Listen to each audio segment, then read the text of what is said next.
God knows. Well, that's extremely generous of you, sir. Thank you very much indeed. Are we pretty much ready to go? Right, okay. In that case, General, what I'll do is I'll formally start the session in a moment, then I'll ask you to introduce yourself, which is just name, and then if you can imagine the newspaper, there's normally a comma, and then however you wish to be described for this session, if you see what I mean. Pick your... Sure. Yep. Okay. Ready? 5, 4, 3, 2, 1, broadcast. Order. Welcome to this afternoon's session of the Foreign Affairs Committee. We're very lucky to have with us General Petraeus. General, could you briefly introduce yourself, please? Sure, thanks, Tom, and it's a pleasure to be with you all, having done this on some occasions in the past, about Iraq, in fact. I'm a retired U.S. Army 4-star general. I was privileged to command U.S. Central Command, which is the entire Middle East, including Afghanistan, then to be the commander of the International Security Assistance Force in Afghanistan and also U.S. forces there, then the director of the CIA, and now for the last 8.5 years, I've been the chairman of the KKR Global Institute and a partner in the global investment firm KKR, as well as having various academic posts during that time as well. Thank you very much, sir. If I may go straight in. When President Biden announced the withdrawal from Afghanistan in April, you warned that the US might come to regret it. Why did you say that? Well, frankly, I feared that what did happen would actually happen. And with respect to, again, this particular decision, I feared that we would see at some point, and increasingly as I saw that the 18,000 contractors were withdrawn who were so essential to maintaining the most critical element of the Afghan security forces, their Air Force, I publicly said that I feared a psychological collapse of the Afghan security forces. And of course, that is what did transpire. And the result, I think it's very hard to say that this result is anything but heartbreaking, tragic, and in many respects disastrous. I don't know how you can see the Taliban replacing a government, however imperfect, however frustrating, however maddening, however corrupt, however much there was political nepotism, you name it. But seeing it replaced by a regime, an ultra-conservative Islamist government that seems intent on taking the country back to a 7th century interpretation of Islam, similar to what it imposed on the country when it previously ruled it, when Al-Qaeda was allowed to have a sanctuary on Afghan soil. And of course, the human catastrophe that is looming in Afghanistan is going to be one that will require the world to take action. The fact is that the Taliban has no money. The 75% of the budget that the US and other donor nations used to provide is undoubtedly not going to be forthcoming, certainly not to the Taliban. There will be efforts to provide humanitarian assistance that are already ongoing in substantial amounts, but not directly to the Taliban. Its reserves are frozen around the world, and the IMF and World Bank drawing rights and so forth are also on hold. So the prospect for the Afghan people is one that is very, very bleak indeed. And in fact, I think the best representation of the Afghan citizens' regard for the new government is that hundreds of thousands, if not millions of them, have left the country and are trying to leave the country. I get multiple emails every day from individuals who served as our battlefield interpreters and qualify for the special immigrant visa who we've left behind, and their family members. There are tens of thousands of them alone, and we have a moral obligation to them. In addition, there are many tens of thousands of others whose safety has been put in jeopardy and who presumably would qualify for different categories of visa, but are required to get outside the country to apply for that. So again, I think the prospects for Afghanistan are very, very grim. You see already signs of the Islamic State carrying out horrific attacks principally against Shia. You see resistance forces gathering a degree of momentum and fighting the Taliban. And you see very significant internal disputes between the Afghan Taliban, led by Mullah Baradar, who, as you know, has withdrawn from Kabul to Kandahar, and the Haqqani network, part of the Taliban, which is ensconced in Kabul. So I can't say that I laid all of this out with enormous clarity, but I did actually, months prior to that collapse, say publicly that I feared a psychological collapse and feared the kind of outcome that we have seen. The extraordinary logistical accomplishments of the airlift notwithstanding, which did indeed pull out 123,000 or so troops, the bulk of those on U.S. airlift, but certainly was not a process that one would say was characterized by meticulous organization and coordination. Rather, it was obviously quite chaotic and also resulted in the tragic loss of 13 of our men and women in uniform and nearly 200 innocent Afghan civilians. So, look, given your points there, sorry, I should say for the record that I did once serve under your command, so I probably shouldn't be calling you sir anymore. But but when one of the great privileges of my lifetime. They speak of little else. You've set out very clearly many of your warnings that you gave before July and indeed before August of this year. And last year. And indeed in last really year. For a number of years. Exactly. Because if I could, my argument has been that we should have the strategic patience to maintain a sustainable commitment. And sustainability is measured in the expenditure of blood and treasure. We had not had a single American lost in combat in the year and a half prior to the airlift. The cost was quite reduced. We had 2 or 3 times the number of coalition troops on the ground that there were U.S. And largely what the U.S. was doing, no longer on the front lines, but was providing advice, assist, and enabling. And the enablers, the most critical element, the intelligence, surveillance, reconnaissance platforms, drones, in particular the Reapers, and then obviously U.S. close air support when it was necessary to augment what it was that we provided for the Afghan Air Force. May I ask, given all the warnings that you gave, and I know you weren't alone in doing so, but given all the warnings that you gave, why do you think President Biden and his national security team took the decision that they did? They can't have been unwarned, and indeed we saw from cables that were, diptails that were published only today in the Times, that the UK government was getting very much the same warnings from our embassy there, and I assume that the US embassy was probably giving roughly the same advice as well. So why do you think the White House made this decision? Well, I think that, again, there have been explanations that have been reasonably clear, making what would be, I think, the best argument for why we undertook what it was we did. And I would just leave it to, again, those explanations provided by the Commander-in-Chief and by the National Security Team members.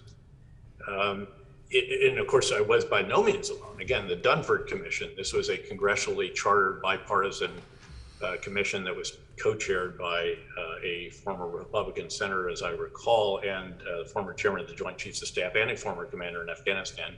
General Joe Dunford basically advised the same that I offered. Then there were a number of other studies and analyses from Brookings and so forth that, again, offered similar. Now, to be sure, none of us ever could say how long it would take. I publicly said again that we should acknowledge that we cannot win in Afghanistan because, of course, our Pakistani partners were never willing to eliminate the sanctuaries allowed in Baluchistan for the Afghan Taliban headquarters outside Quetta, and then in North Waziristan in particular for the headquarters that was maintained by the Haqqani network. So the enemy headquarters and some of their, if you will, their infrastructure, these were outside of Afghanistan, beyond our reach by and large. We occasionally had some authority to do something, as is publicly known, but by and large did not. And essentially it meant that in this very vast country with the access from outside, that you really could never go to the complete source, and you just had to understand you weren't going to be able to win. This was not a situation like Iraq where you could drive violence down by 85% during the course of the surge. And I told that to Congress, actually, over the years when I was both in the hearing for to be the commander in Afghanistan, and then subsequently to that as the commander and then as the director of the CIA. But again, it's sometimes okay to manage a situation.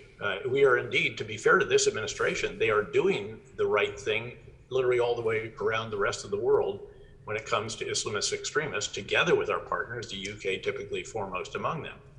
If you look at what we are still doing in Iraq, in Syria, in the Horn of Africa, in Northwest Africa, in Western Africa, Southeast, you name it, around the world, we have learned that you have to keep not just an eye on Islamist extremists, you have to keep pressure on them so that even if you can't actually have the kind of comprehensive civil military counterinsurgency campaign you might like to employ to get to the root causes of extremism, at the very least, you can periodically disrupt and degrade the capabilities of the Islamic State so that they cannot carry out the kind of attacks that terrorized countries in Western Europe, indeed at the height of the Islamic State Caliphate, when they owned that ground in northeast Syria and northern Iraq. Now, General, just briefly before, I'm going to come to Alicia Cairns in a second, just for a quick intervention, but before I do, may I just ask, General Milley, the chairman of the Joint Chiefs, has said that the evacuation of Kabul was a logistical success but a strategic failure. It does somewhat stretch my understanding of logistical success that Bagram Air Base was closed for the withdrawal. How do you assess the UK and the international community's evacuation operations? Some countries, like France, evacuated their people very early. Others, like the UK and the United States, rather later.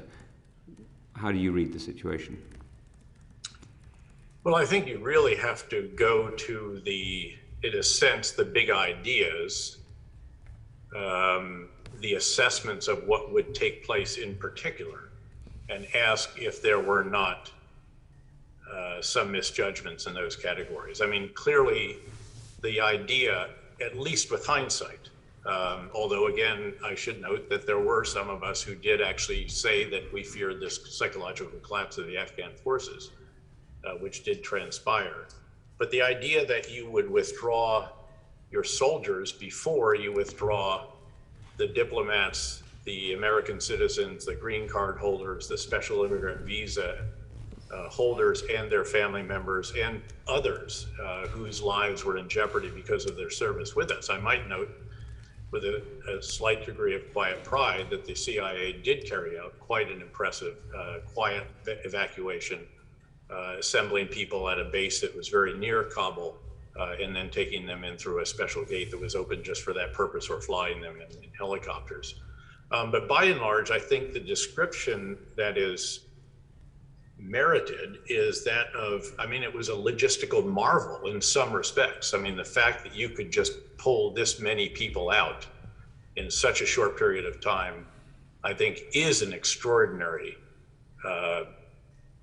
comment on our sheer logistical capacity, and also just to impose order on what was clearly a chaotic situation outside the gates after that early initial incident. Of course, that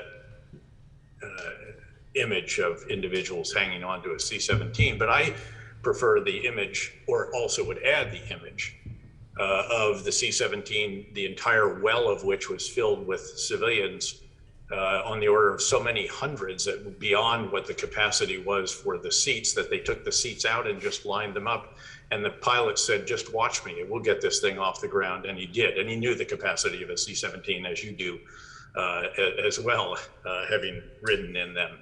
But the idea that, again, you know, how to assess it as a strategic, again, I forget his word, setback or failure or what have you. Again, the question is, what, in a sense, were we thinking to have all the military out?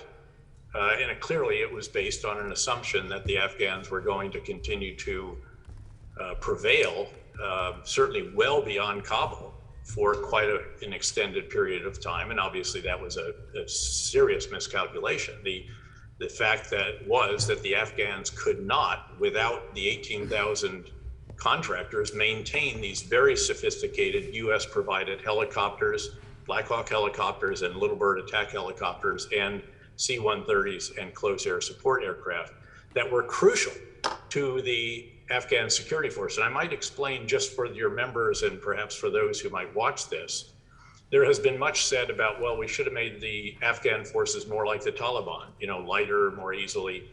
Look, they are counterinsurgents, not insurgents. The Taliban right now are finding out how much more difficult it is to be a counterinsurgent, because you actually have to defend stuff. And you just can't sort of attack at will and then go back to the mountains and hang out with your fellow fighters until you do your next foray forward. You have to defend population centers, critical infrastructure, and the construct of the Afghan security forces. And one can question whether we should have insisted on providing US aircraft or continued what was being provided when I was the commander, which was more Soviet Russian style, which was much more analog, and which the Afghans could maintain. That is a separate issue and another debate. But the fact is that what you had to have was a construct of about 100,000 soldiers, keeping in mind the Army, the military is only about 150,000. Another 150,000 were police and others, but they're not as useful in this type of fighting, as you well know. So you have them defending these population centers and critical infrastructure. And then when they are hit by the Taliban in this vast country with limited road infrastructure and limited road security at times, you have to airlift with helicopters or C-130s, special operations forces. And as you know, there was 30 to 40,000 of these, and they were really quite capable, the commandos in particular. And they would respond, they would reinforce those that are on the front lines and fight back. And this did happen early on in fighting, first in the north and then in Kandahar. There was quite a good example of how that should work. And the Afghan Air Force would provide the first line of close air support with its fixed wing and then its rotary wing aircraft, with the US then providing, especially with drones, to enable very accurate precision close air support to augment what was provided by the Afghans. But there's really no alternative to that. And those that say, well, we just should have been like insurgents, overlook a pretty basic fact, and that is that we were not insurgents. The Afghans weren't insurgents, they were counterinsurgents, and they had to secure key areas against insurgents and extremists. And there was really no alternative in that regard. Again, you can argue about what we did insist on providing over time, and that is certainly debatable. But the construct of this, I do not think was debatable, nor is the idea that, well, it all went wrong when we started doing nation building. Look, if you don't do nation building, to whom do you hand off security and institutional tasks that you are performing for the country whose government you have toppled? Noting, of course, that yes, we did not even get the inputs right, as you have heard me describe before, until late 2010. And by inputs, I mean roughly the right level of resources, military, diplomatic, intelligence, rule of law, all the other capabilities that we need, the right leaders, the right preparation of our forces, the right organizational architecture, the right strategy above all these. And certainly even within that, there were mistakes made, some things were overdone, undoubtedly threw money at problems at various times where we might have exercised a bit more restraint. But part of that was because we were always racing against the clock. And we knew that from the time that we had the inputs right, which yes, did coincide with my time as the commander, but purely because of timing, it was largely set up by General McChrystal's report and his early work. But we knew that within 6 months, we were going to start to have to draw down, regardless of the conditions on the ground. So again, these were some of the issues. There's no question about us taking our eye off the ball early on, focusing on Iraq. Chairman of the Joint Chiefs, Admiral Mullen, used to say that in Iraq, we do what we must. In Afghanistan, we do what we can. And that's what delayed ever getting the inputs right. And we lost the time between 2001 and 2010 because of that in many respects. We were always sort of shooting behind the target, but finally when we got ahead, but then did not at the end of the day have the strategic patience for a sustainable commitment.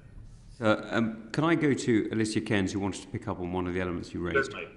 Thank you. Oh, thank you, General. It's a privilege to have you today. I just wanted to draw you back briefly to your comments on Quetta. And obviously, you rightly stated the Taliban, who'd sat waiting there, others might say harboured within Pakistan. It seems to be an inconvenient truth that the international community is ignoring, that the Taliban have lived quite happily in Quetta, waiting to be able to get across back into Afghanistan. What do you think our posture should be with Afghanistan going forward, and what responsibility do you lay on the Pakistanis in terms of the success of Taliban and their preparedness to be able to go back into Afghanistan? Well, first of all, with respect, and again, the privilege is mine, but with respect, I don't think we ignored by any means the fact that the Taliban, I mean, we roughly knew where they were. I mean, the best example apologies. of that is, just to clarify, I mean the international community is now ignoring that inconvenient truth because we have to work with Pakistan as we go forward with Afghanistan rather than retrospectively during the time. Even with respect to that, I don't think we're ignoring that either. I think we've been quite forthright in noting that the Taliban, look, I used to go to the head of ISI as the director of the CIA or the chief of army staff as the head of Central Command or the commander of ISAF and say, you know, there's a reason why the Taliban headquarters is called the Quetta Shura. It's because they're located outside Quetta, the capital of Baluchistan, a province in which your army does nothing other than maintain the staff college and border crossings, as you have acknowledged to me. And so we get that. And the best example that we knew where they were is the publicly known and disclosed strike that actually killed the leader of the Taliban after Mullah Omar. So again, we had pretty good sense of what was going on. I don't necessarily agree with the assertions that the ISI was, you know, funding, directing, enabling. It was a much more complicated relationship between the inter-services intelligence, if you will, the CIA of the Pakistanis and the army of Pakistan. But certainly there was toleration and there was both a lack of capability and willingness to eliminate these sanctuaries from their soil. The Haqqani network was under a bit more attack over the years, as you will recall, in North Waziristan because of various arrangements that existed. And the head of that at various times, there were strikes to take out, but never the kind of real pressure. And you will remember in 2009, when I was privileged to be the Central Command commander, and we were actively supporting the Pakistanis fighting against the Tehrik-i Taliban Pakistani, the Pakistani Taliban, and the Pakistani army carried out a masterful offensive and then counterinsurgency campaign to eliminate the Taliban, the Tehrik-i Taliban Pakistani from Swat, Baijur, Moman, Khyber, Orakzai, and South Waziristan, but then lost momentum, will, and capability to close North Waziristan, which in many respects was always the heart of darkness. It's also where the Islamic movement of Uzbekistan is, Al-Qaeda elements, and a number of other extremists. Again, it's just a reality. And my sense of the situation was that in general, the Pakistanis questioned their own ability to deal with these forces, which had very considerable capability, without getting seriously bogged down by them. They didn't have the air mobility that we have. They would get through the mountain passes. Their lines of communication would be cut off. Again, you have to understand the terrain in these areas. This is a place where the mountain pass is at 12, 13, 14,000 feet, and very, very forbidding territory. And, you know, that was the reality with which we had to deal. We did certainly discuss this and confront and so forth, and we did not get anywhere, and that's still where we are. And for again, to hear some of the rhetoric that does come out of Islamabad, you know, one can certainly raise one's eyebrows, and I do, and have done that publicly. And indeed, when I met with the DGISI, the former DGISI now, actually just a couple of months ago when he was in Washington. Again, it is just a reality, and we did everything. You know, we had Ambassador Holbrooke dealing with them, the bulldozer. We had the highest levels dealing with them, and you could not make progress. And yet, of course, we depended on Pakistan for the lines of communication that go through the Khyber Pass and also down in the south into Kandahar province, which is a huge Achilles heel. And we discovered that when it was shut down for some 40 days a month or two into my time as the director of the CIA. General, forgive me, we're going to try and get through a few more questions, if I may. Sure. Stuart MacDonald. Thank you, Chair, and thank you, General, for joining us this afternoon. It's a pleasure to have you with us. In an article in the New Yorker, quotes you as saying, "We know the UK wanted to stay. You saw people in the UK Parliament say, we can't do anything independently. The answer, unfortunately, is probably not." And I wondered if you could speak to that a bit more and really get into, in your experience, how much influence does the UK have on strategic US policy in the context of the withdrawal? Well, I think it's important here to remember a pretty stark reality, and that is that the United States doesn't just spend more than all of its 29 NATO allies put together, noting that one of those is North American, of course. It spends more than twice as much. In fact, it's 2-point-something times as much as every other NATO member put together. And therefore, even the largest of the NATO countries, UK, France, Germany, Italy, still are spending just a very modest subset of what the United States is devoting to our national defense. And the capability gap that has been created over the years, and one that I have watched from being a second lieutenant in Cold War Europe and the British Army of the Rhine and Northern Army Group and all of that, and then over the years as the executive officer for the chairman of the Joint Chiefs during the operations in Bosnia and Kosovo and so forth. And then, of course, as a commander myself during the invasion of Iraq, the subsequent 3-star tour, the 4-star tour. I always had a British deputy, I might add, which does give you some sense of the influence. I mean, there was one country in which I would stop every single time that I was going back and forth to the US, which thanks to the US Congress was fairly frequently. And that was the UK in London, and would go to number 10 and would go to Whitehall and all the other spots, the MOD and so forth. But at the end of the day, the reality is that in most of these kinds of endeavors, the US has to lead. And in truth, if it does not lead, it probably is not possible for the other coalition partners to stay or to be engaged.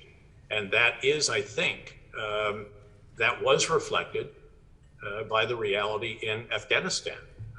And I think it's somewhat inescapable. And now that does not mean that I am not a massive supporter of NATO. I mean, there's a reason why I was in Warsaw 3 weeks ago for the Warsaw Security Forum and in Rome last week. Again, and why I'll be in London, by the way, next week. Again, I am a huge transatlanticist. I am an enormous supporter of NATO. I was privileged to serve as a NATO 1-star, 3-star, 4-star, in each case dual-hatted to be sure. But at the end of the day, the reality is what it is. And that is a fact that without the US being the foundation for particularly for an expeditionary deployment, because of the sheer capacity. Again, we talked about the logistical capability that was demonstrated by the evacuation. Again, there's just no other country in the world that can do what the United States did in that evacuation. In fact, there's none that can even do a fraction of what was done by the United States, even if they're all pooled together. And again, it is just a fact of today's context. But I strongly support what the Biden administration is doing, for example, to engage with and collaborate with all of our allies and partners around the world as it constructs, together with those allies and partners, the most important policy in today's world, which is the creation of a coherent, comprehensive whole of governments with an S on the end approach to the relationship with China. And so again, this is something, and you know, where does the UK fit in that? Very, very prominently.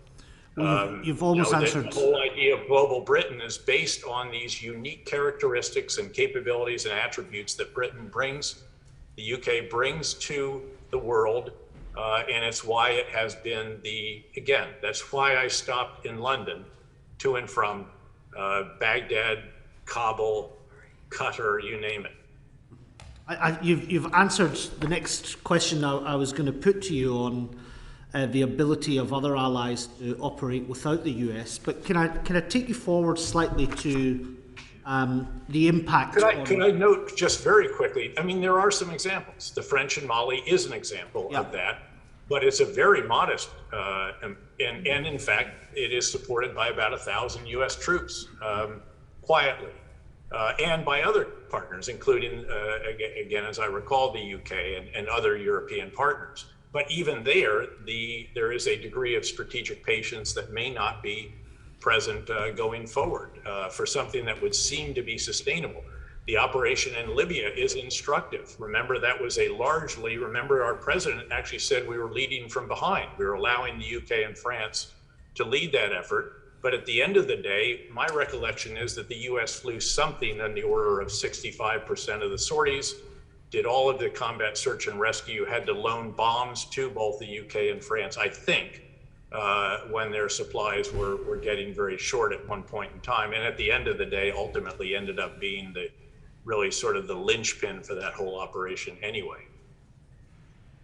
Thanks for that, General. Can I take you forward to something that General Mark Milley told the Senate Armed Services Committee, where he said, I think that our credibility, US credibility with allies and partners around the world is being intensely reviewed.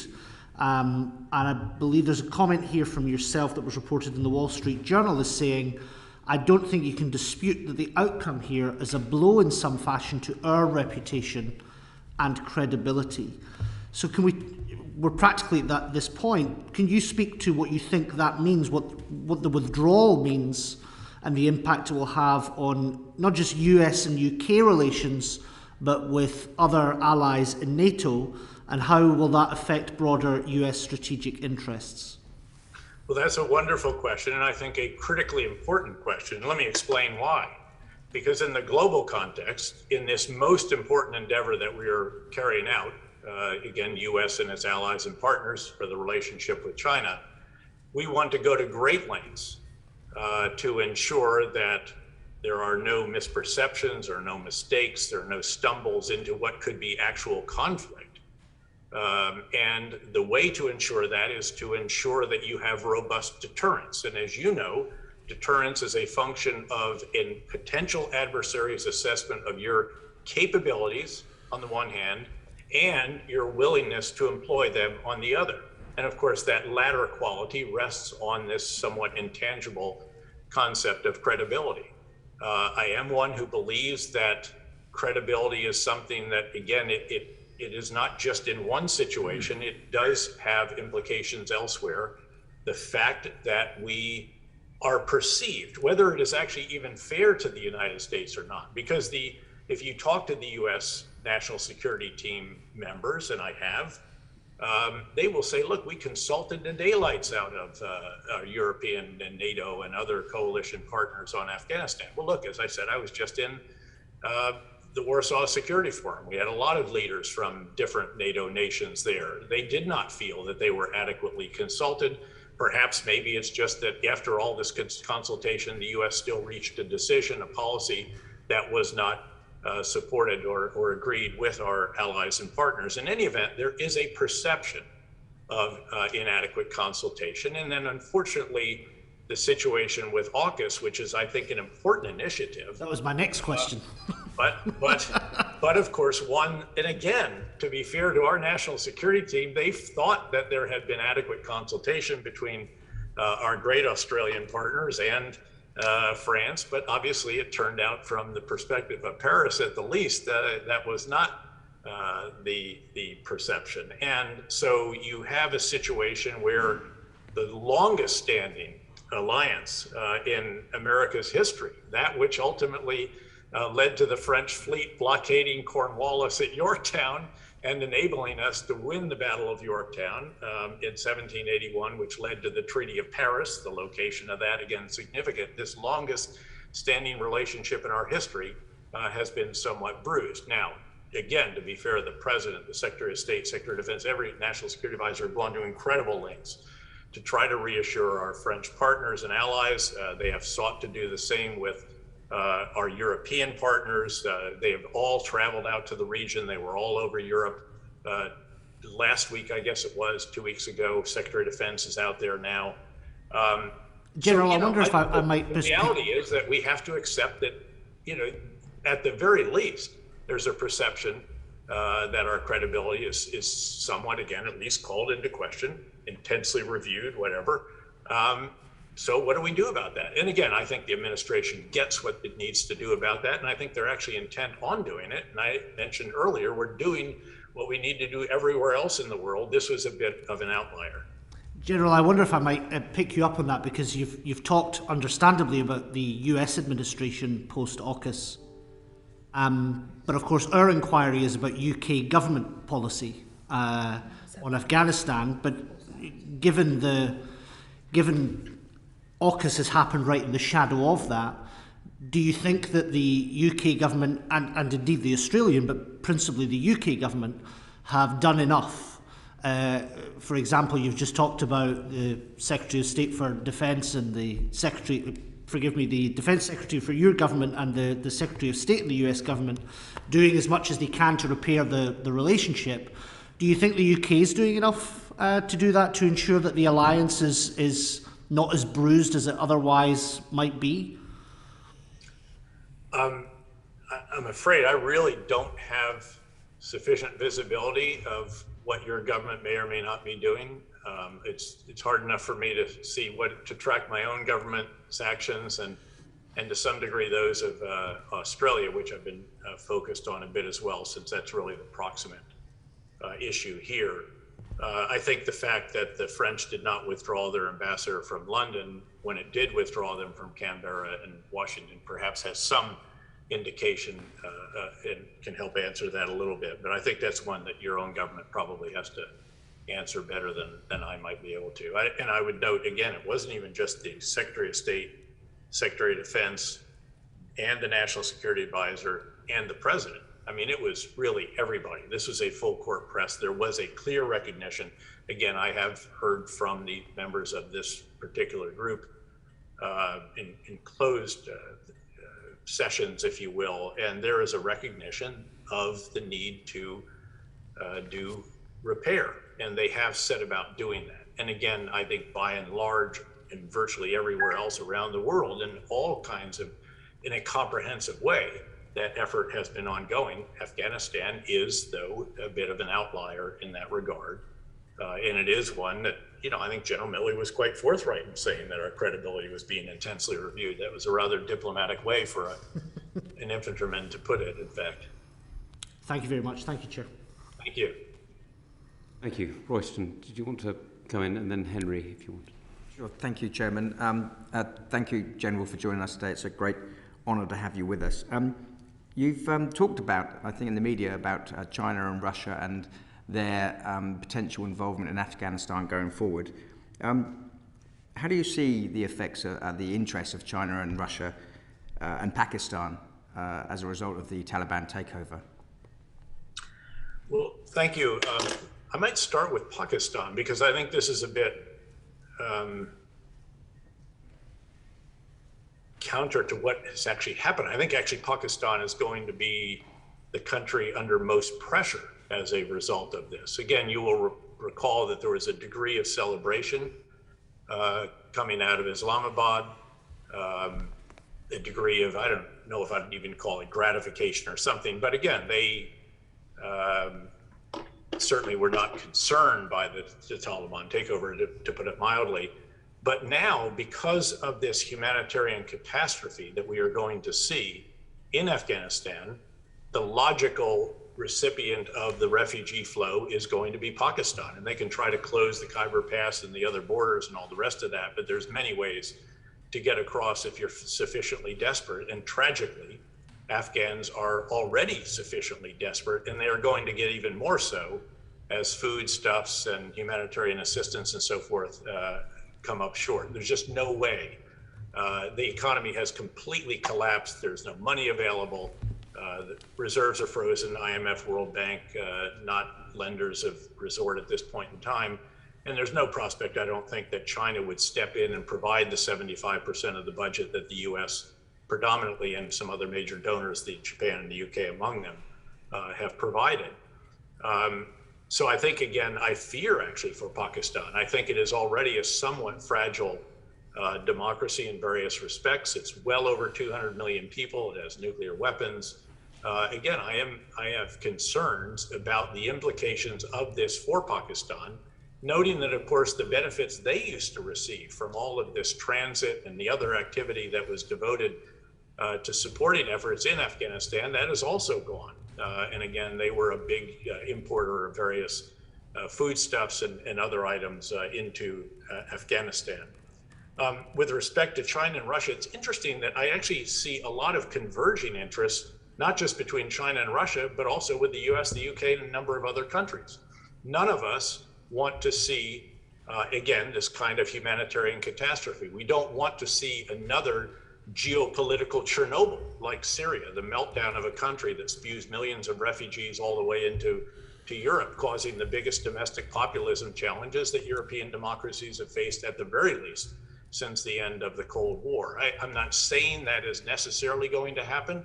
It's much tougher to get to Europe from Afghanistan, but it is not impossible. And we are already seeing some indications that there will be efforts to do just that. The China, Russia, US, UK, we don't want to see a flourishing of the illegal narcotics industry, something that the Taliban either used to control or was aligned with or what have you, certainly got some revenue from. They say they're going to shut it down.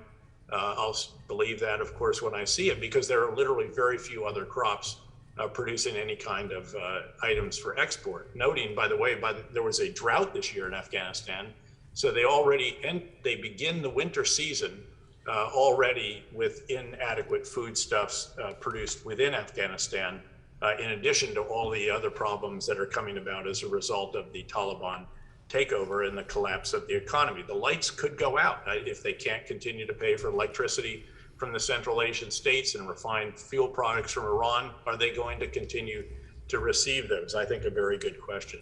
China and Russia and all of us are concerned about this being a hotbed of extremism. Extremists have celebrated the takeover by the Taliban. The Islamic State was augmented very substantially by hundreds of individuals broken out of the prisons that the Taliban liberated, if you will, on their way to Kabul. You've seen these attacks already, particularly against Shia mosques and Shia populations. The most recent one, of course, in Kandahar this past Friday prayers. You're seeing fighting internally. The resistance forces have by no means given up. They're actually gathering a bit of momentum. And again, as I mentioned earlier, the Taliban are becoming acquainted with how much more challenging it is to be a counterinsurgent, a counter-terrorist force than it is to be an insurgent and hang out in the hills and attack when you want to and then go back to the hills. It is much, much more difficult. They don't have the intelligence. They don't have the surveillance, the reconnaissance, and all the other assets that are necessary, as we have learned over the years, to do just that. China and Russia, I think, also want to see the Central Asian states, Russia in particular, the former Soviet republics, continue to flourish and to do well.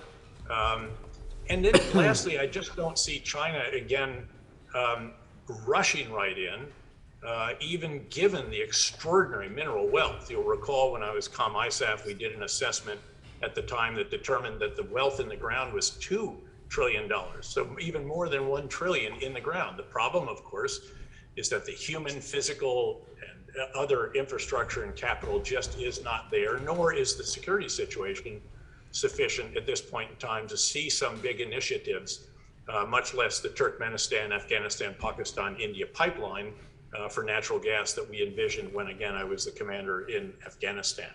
In fact, China left the copper mine south of Kabul in North Logar province after being on the receiving end of some rockets and mortars, again, sadly, during the time that I was the commander. We hoped they would stay. We wanted to see Afghan mineral resources exploited and produce hard currency for the country.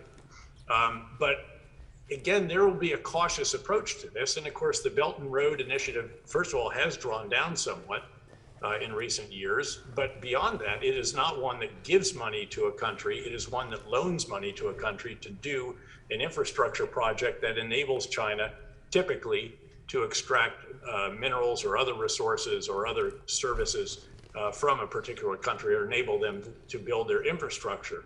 And again, I don't see the immediate prospect of that, given the unsettled nature of the government right now and the internal dispute, again, between the Afghan Taliban and the Haqqani Taliban, with the Afghan Taliban leader in Kandahar and the Haqqani leader in Kabul. Can I, sorry, Chairman, just quickly, you talked about celebrations in Pakistan, and of course, that they were short-lived when they find the pressures of refugees and the rest. But can I ask you just about some of the other neighbours, if you like? Yes. Turkmenistan, Tajikistan, Uzbekistan. I know that Tajikistan apparently is harbouring the sort of Afghan resistance. How do you think it's going to play out for those countries? You know, I'm actually not as certain of that as perhaps I might want to be. I mean, Turkmenistan, I think, will stand on the sidelines. That has traditionally been. They allowed us to refuel there at the most when I was U.S. Central Command commander. Uzbekistan did partner with us. They did allow, during the time that I was CENTCOM commander, we did create the Northern Distribution Network, as it was called, with the approval of then President Karimov, to restart the line of communication that went through Uzbekistan, then through Kazakhstan, then through Russia, by the way, and then out to the Baltic or some terminus in Western or Eastern Europe. Tajikistan right now, you're right. And by the way, Uzbekistan also has a number of refugees and individuals who feared for their safety. It's not clear over time what Tajikistan will ultimately do. Russia still has very considerable influence there. I think they're sorting out how they want to approach this. Kyrgyzstan, a little bit more remote. We had a transit center there, a base at Manas, as you may recall, for a period of time. But again, I think they will probably not play a huge role. And then Kazakhstan is, of course, not contiguous to Afghanistan.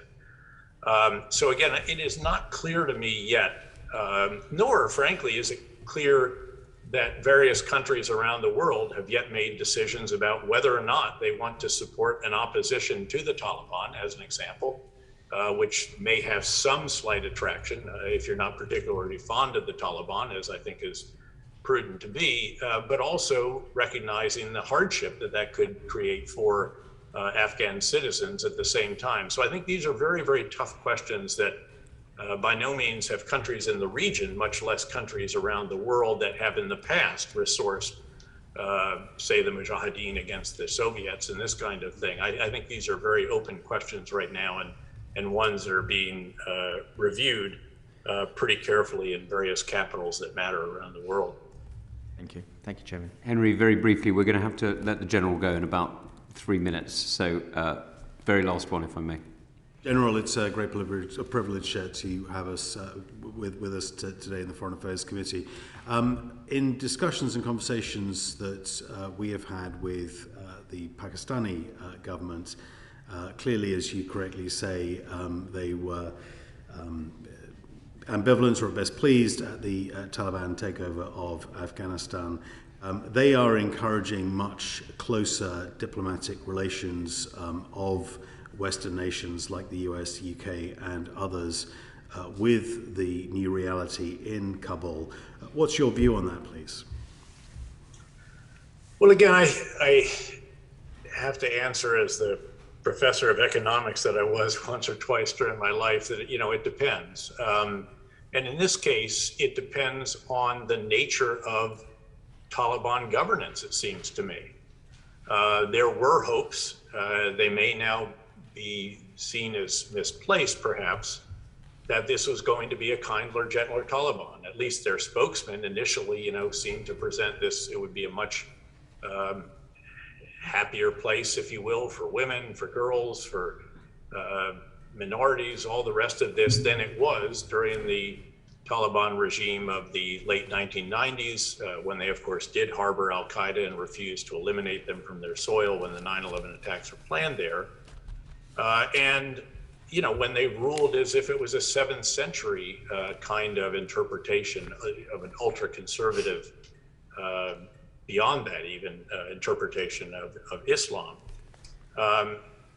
So far, what we are seeing, it is a bit of a mix because, of course, there are local leaders that are interpreting things in local ways.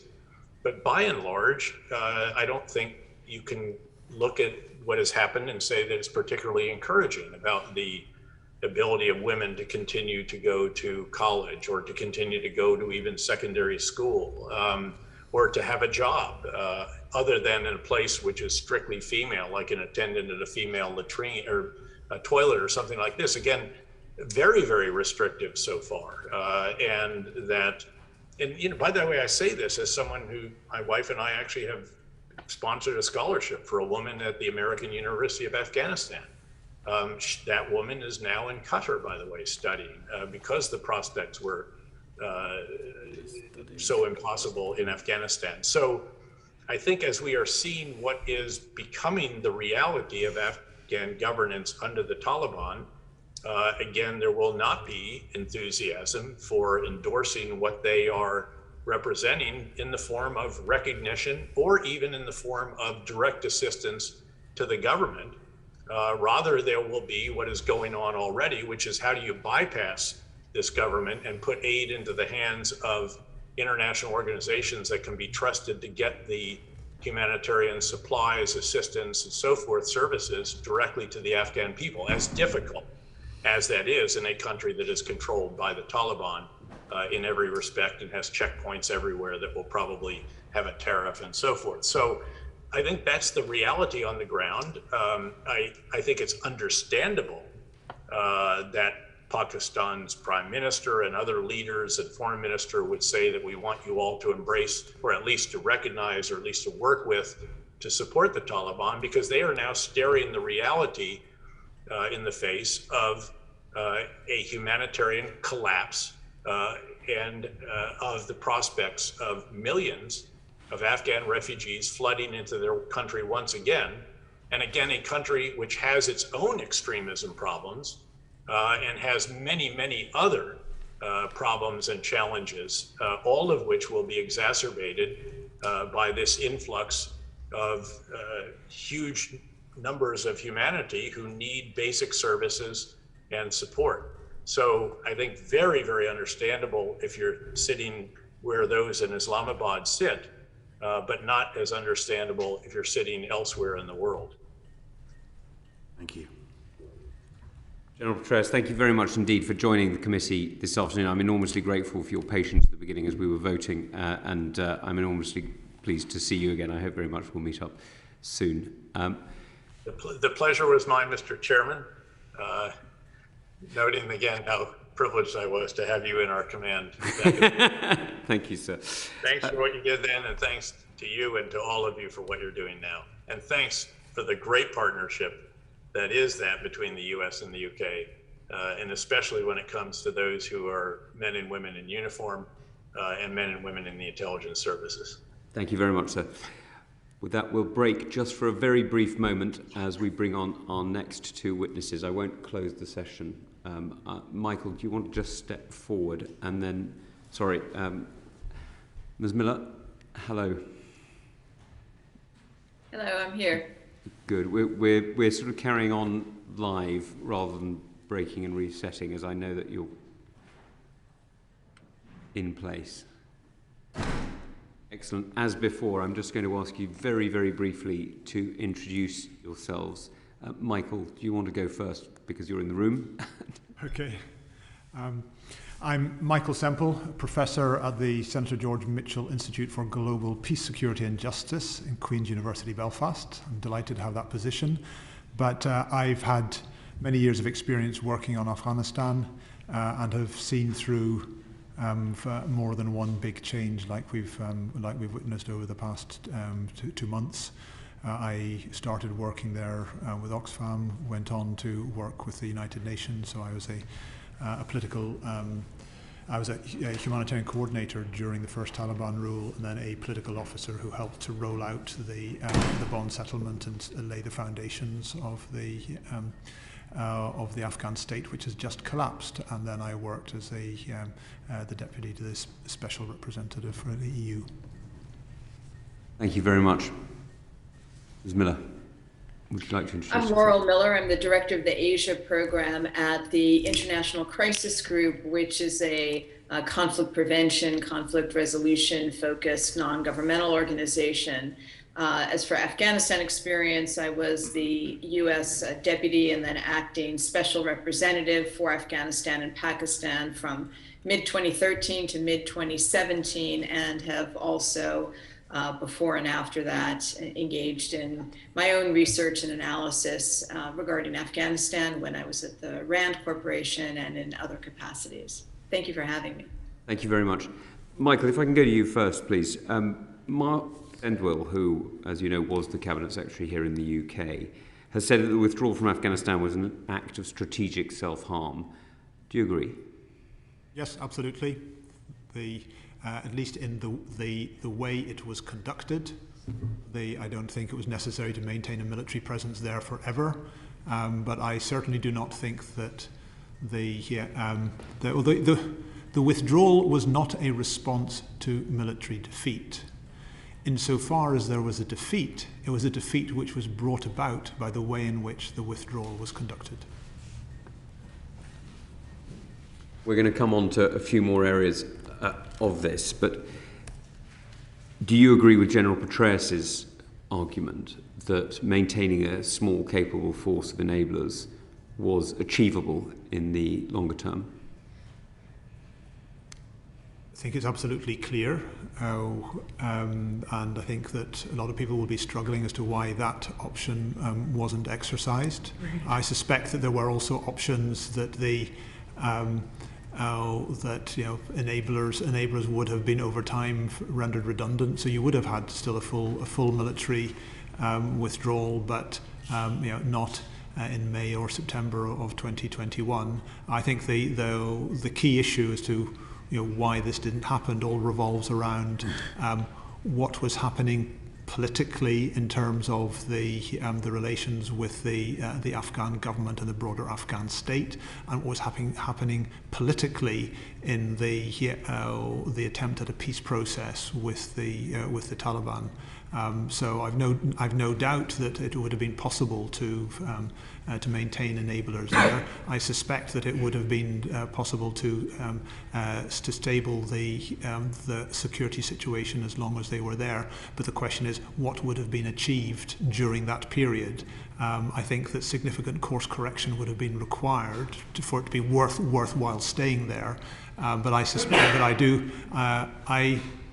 I would say I was asked to give some response to to President Biden's last sort of big speech on Afghanistan when he explained his decision making, and he explained that he was faced with a binary choice between two bad options of a get out and accept that you've no longer control over what happens, or extend the military presence and provoke an escalation from the Taliban and be left with no viable endpoint.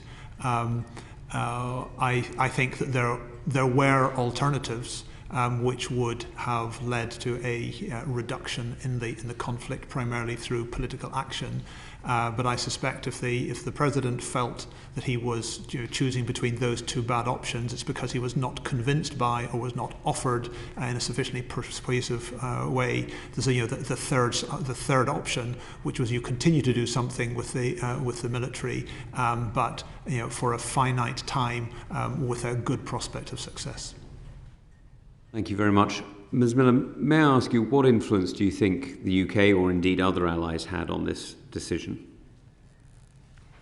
Minimal influence. I mean, I think this was clearly a decision that was made in Washington. That doesn't mean that there wasn't discussion and consultation with Britain and other allies, but I don't see any evidence that the views of other allies were factored into the decision to withdraw or the timing for withdrawal. That said, frankly, I also haven't seen clarity of objections. I mean, if the view, I haven't seen allies and partners clamoring for staying in Afghanistan. Some voices have, some individuals have, but as a matter of government policy, it's not at all evident to me that allies and partners weren't ultimately satisfied to see the U.S. take the decision that it did, even if there was hand-wringing about the manner of the withdrawal. Thank you. Alicia, you wanted to come in.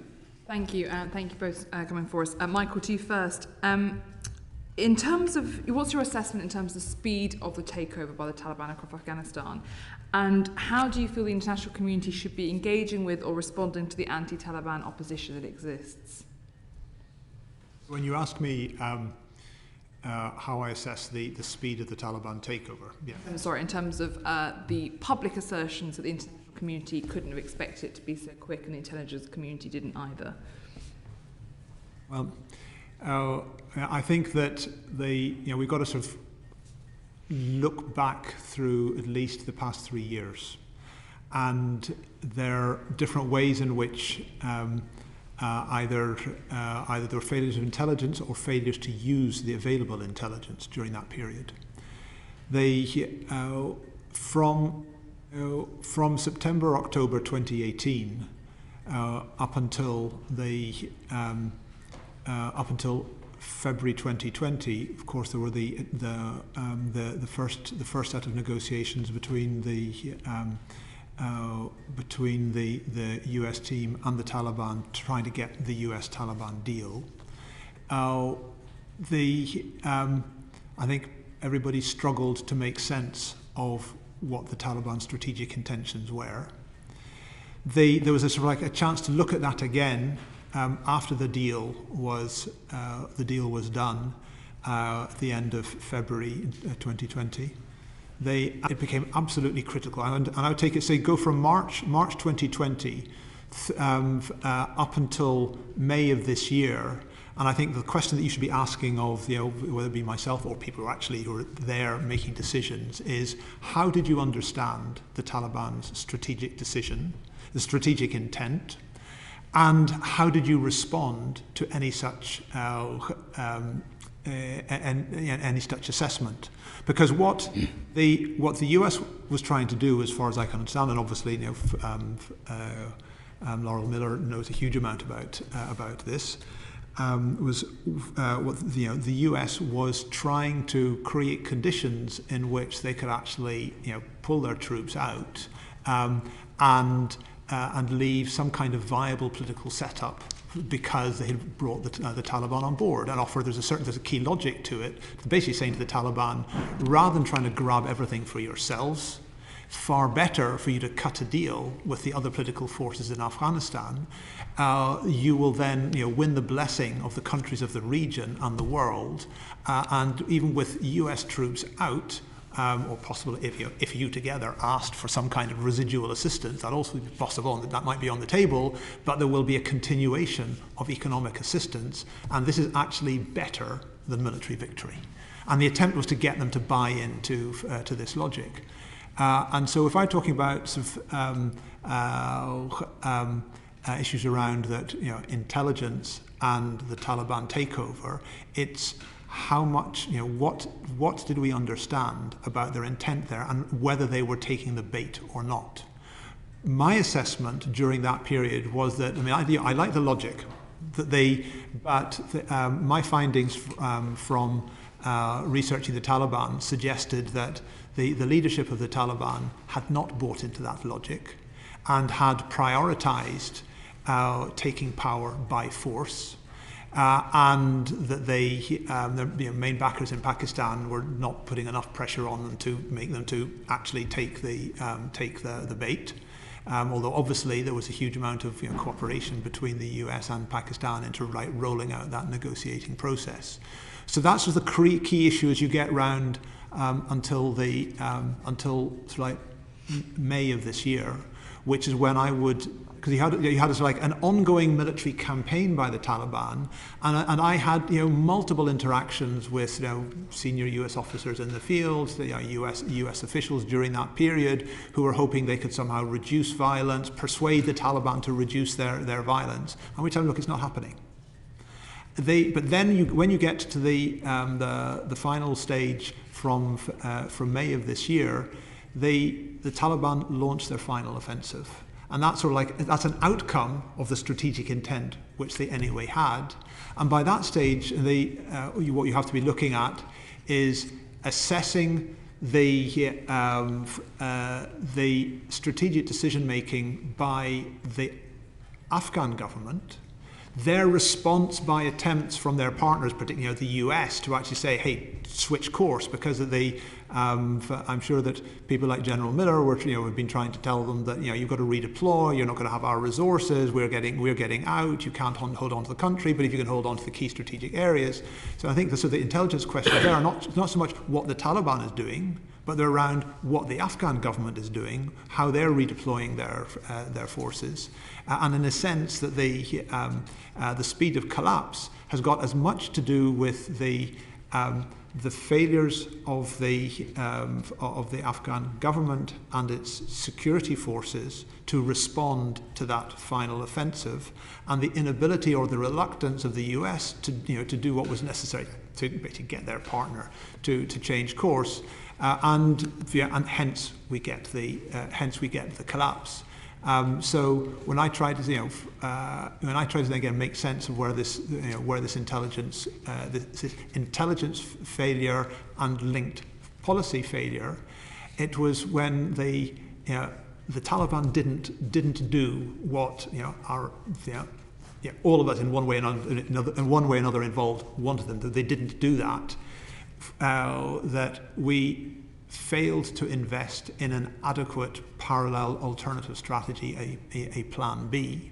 And then when it sort of comes pretty much clear that, look, you really are in this final offensive, and there were critical errors being made in Kabul, and nobody was sufficiently focused on that to be able to change them.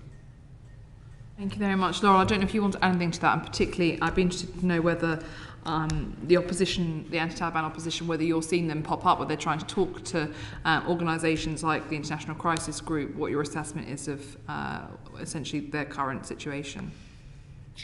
I'd like to comment on the question of intelligence failure, but first on the specific question of anti-Taliban opposition, remnants of the former regime. We're not seeing that as a significant factor at the moment.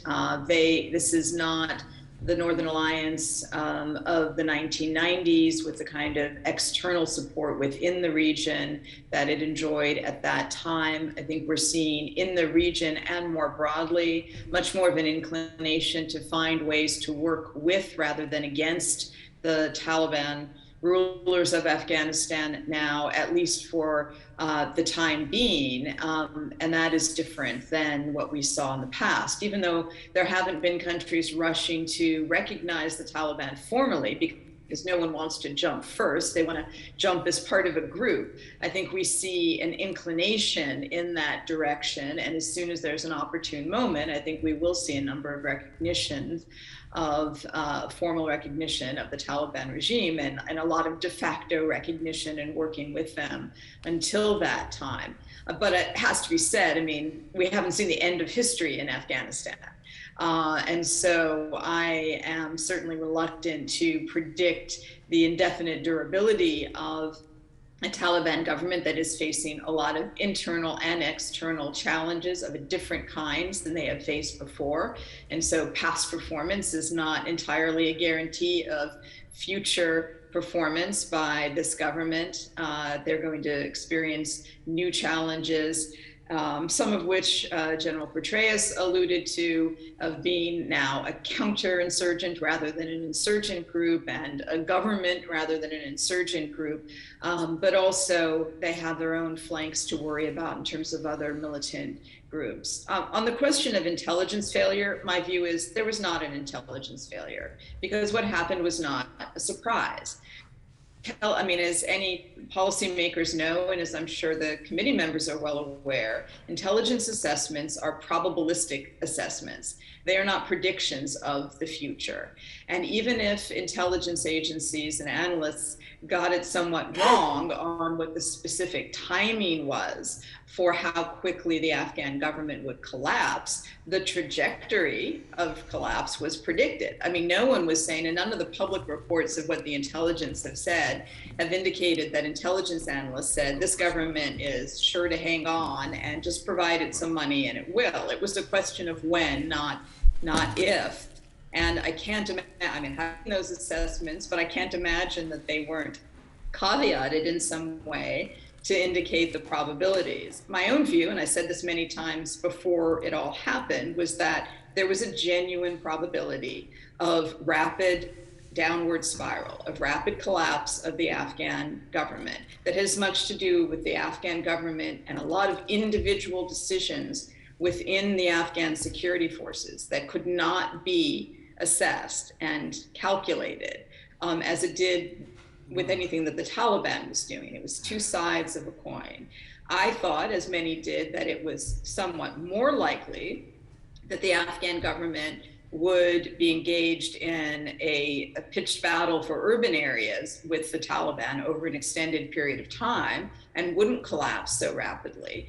But I also thought, and I don't think I was alone in this, that the percentage chances that was that may have been the dominant scenario, but the percentage chance that that's what materialized as opposed to a rapid collapse, I don't think you could really assign numbers to that with any high degree of confidence. Moreover, policymakers don't just make it's not a straight line decision from intelligence community tells us X and therefore, we do Y.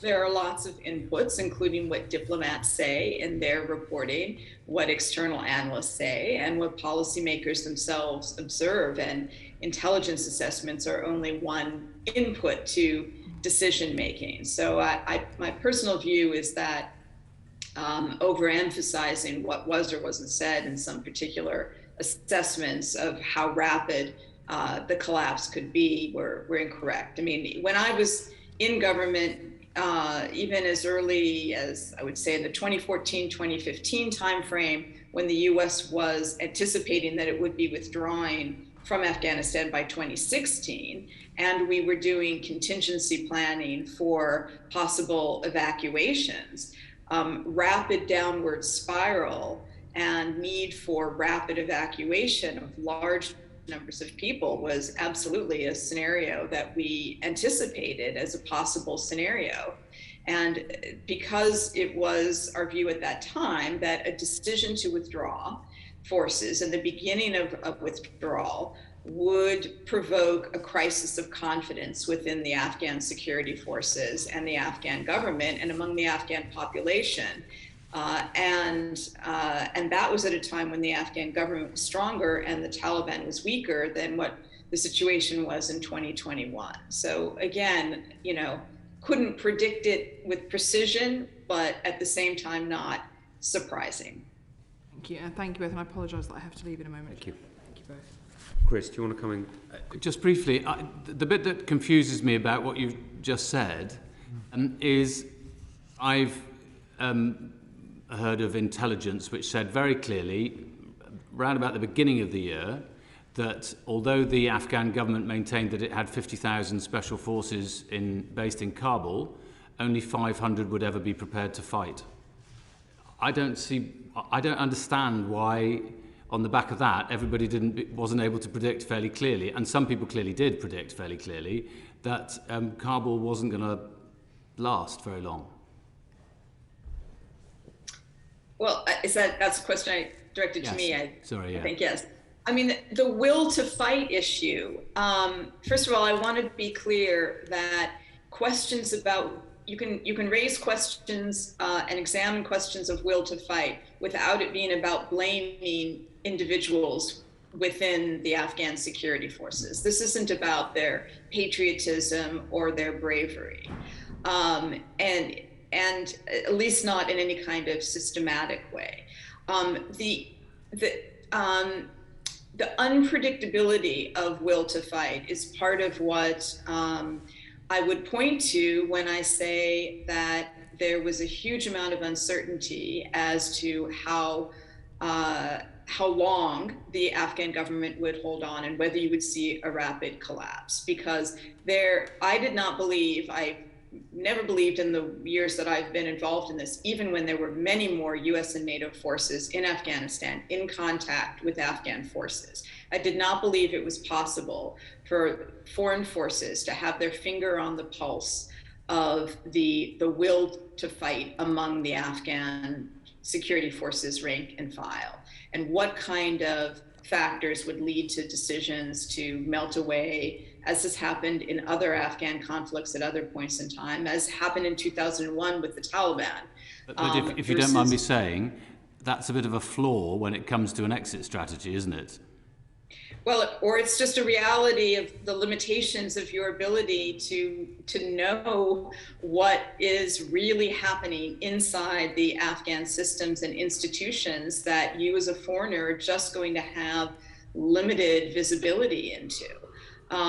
It's just it has to be a question mark on your ability to be confident in your assessments of what was going to happen. I mean, I recall sitting in meetings in the US government when the question would be posed to US military officers, how cohesive are the Afghan security forces? And this is, some years ago.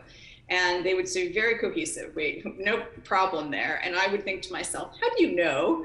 Like, how can you know? And that's not to criticize these people, but to me, that was an unknowable, and you had to consider that as a variable with high degree of uncertainty, a lot of individual calculations. But the final point I would make on this is, I don't think it would be correct to say that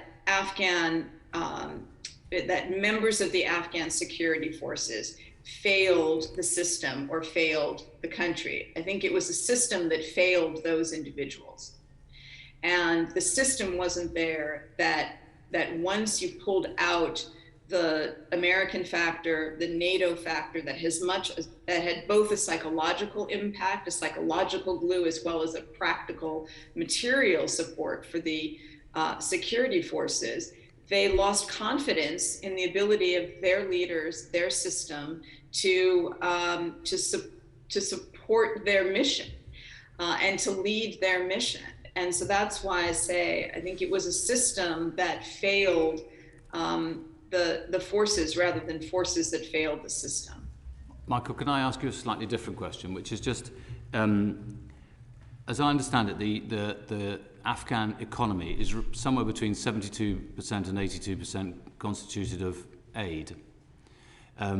There's a real danger that aid isn't going to get through, and we might want to use aid as leverage for all sorts of different reasons, because we want to ensure freedom of movement and women and girls are treated properly, and human rights issues and so on.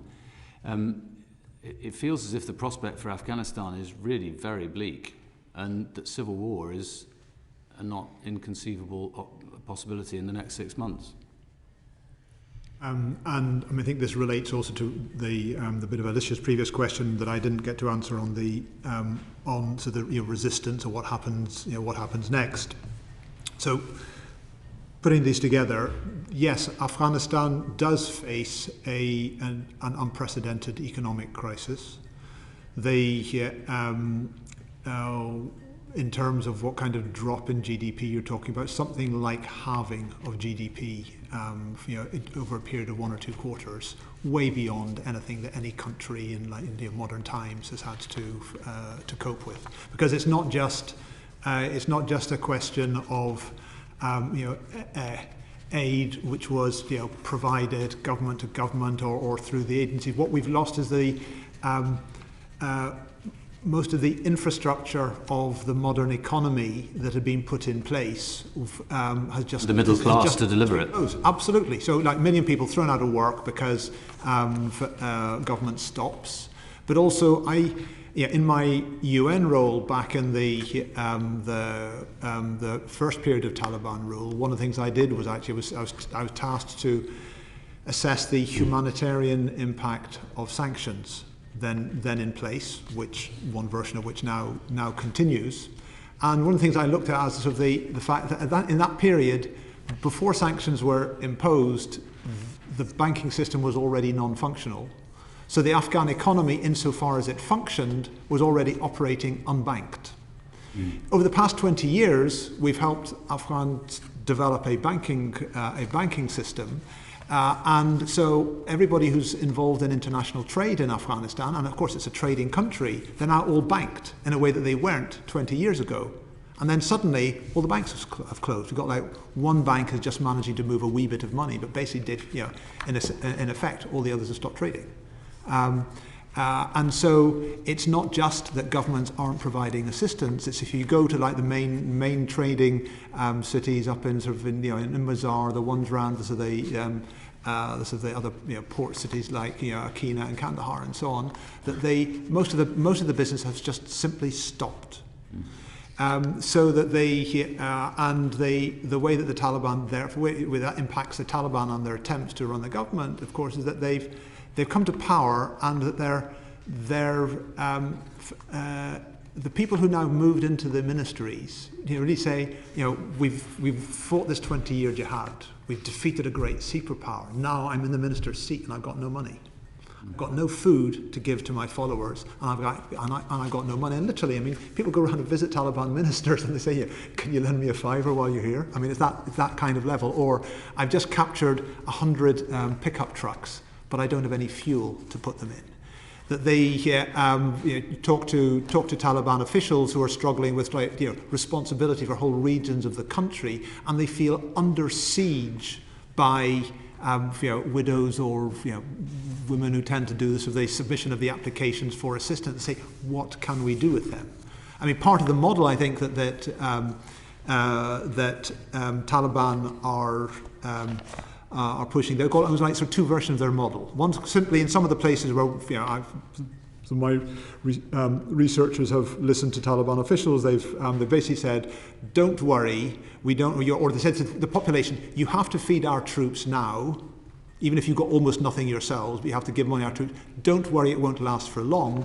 We'll get international recognition. Then the world will fund us. We'll be able to feed our troops off the back of that, and we'll leave you alone thereafter." So for the Taliban, recognition is the route for them to be able to hold their military together, consolidate in power, build their Islamic emirate on international dollars. The alternative version is, at least if they can get the humanitarian aid funding, the limited customs revenue which Afghanistan, even under the Taliban, can generate, was sufficient to run the Taliban military, to leave next to nothing over for civilian administration, but the military that you need to keep the population down, and the internationals will provide the humanitarian assistance for at least some feeding the population. This is the kind of struggle that they're facing. However, I would absolutely agree with what Laurel said earlier on, that we really don't know the outcome of this process.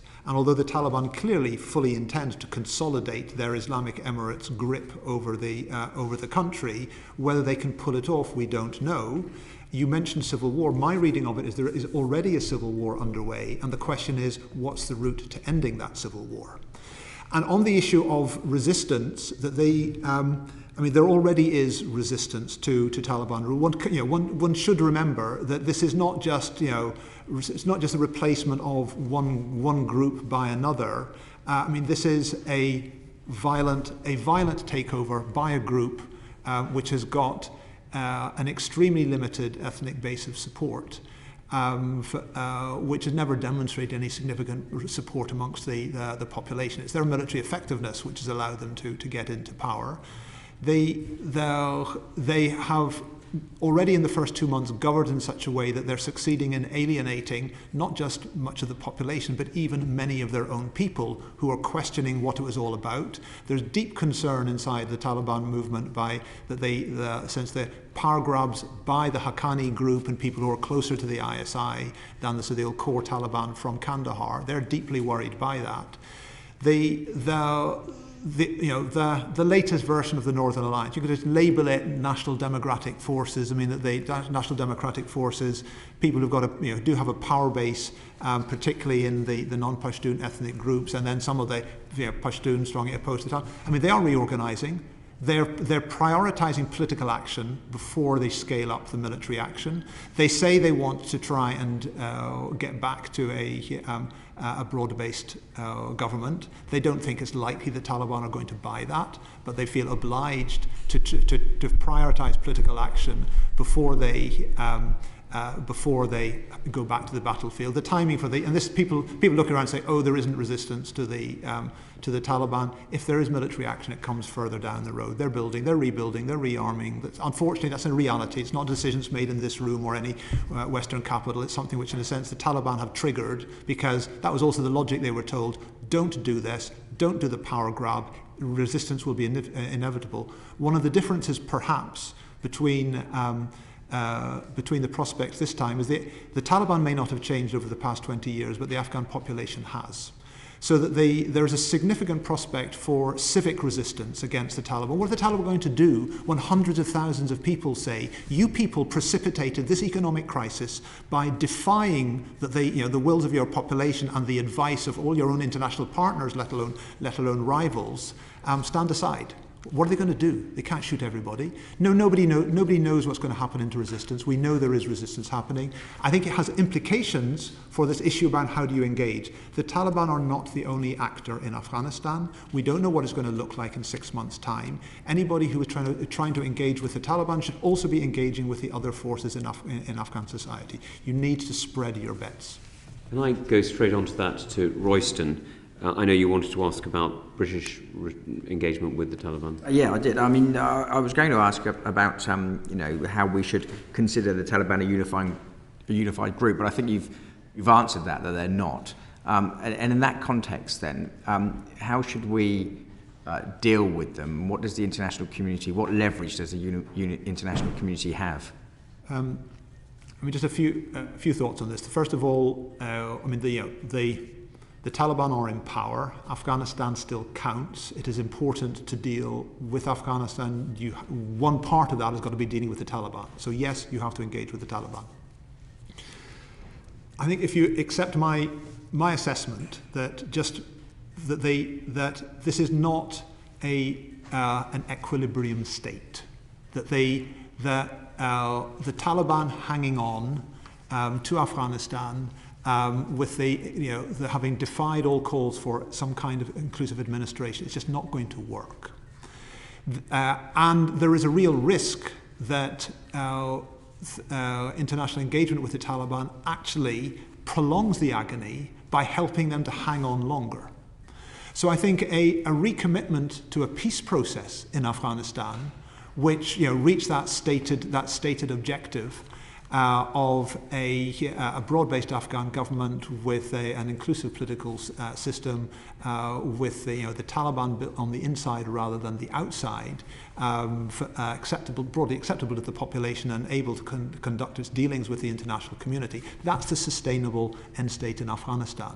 I think a political recommitment to that is something which should go alongside the acceptance that you have to engage with the Taliban now. That leaves you space to engage with other political actors, and it goes some way to mitigating the risk that by sitting with the Taliban, it looks like that the world has decided that the Taliban are here to stay, because Afghanistan is a country which has got now centuries of sort of like global engagement, whereby decisions by political actors inside Afghanistan are influenced by what they see the international and regional actors doing. So you have to be very careful not to be giving the wrong message. Frankly, it's not in the interests of the West to see a consolidation of the Taliban if there is an alternative of a more broad-based system. So that the key thing in UK engagement should be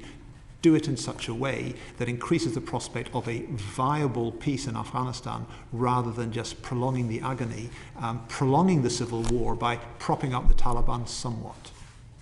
And Ms. Miller, do you have anything to add to that, please? Yes, I mean, I would say unfortunately, as a representative of a conflict prevention organization, I'm sorry to say this, but I see essentially no real means for external actors such as the UK, the US, and other allies to try to promote broad-based inclusive governance in Afghanistan right now and any kind of broad-based peace process. The Taliban simply aren't interested in that. Everything they have done so far demonstrates that they are not at this time interested in that. The countries that have somewhat more leverage over them, the countries such as Pakistan, Qatar, China, I think are disinclined to, although they would like to see a more broad-based inclusive government because they know, as Michael indicated, that the current more monopolistic form of rule is not stable in Afghanistan.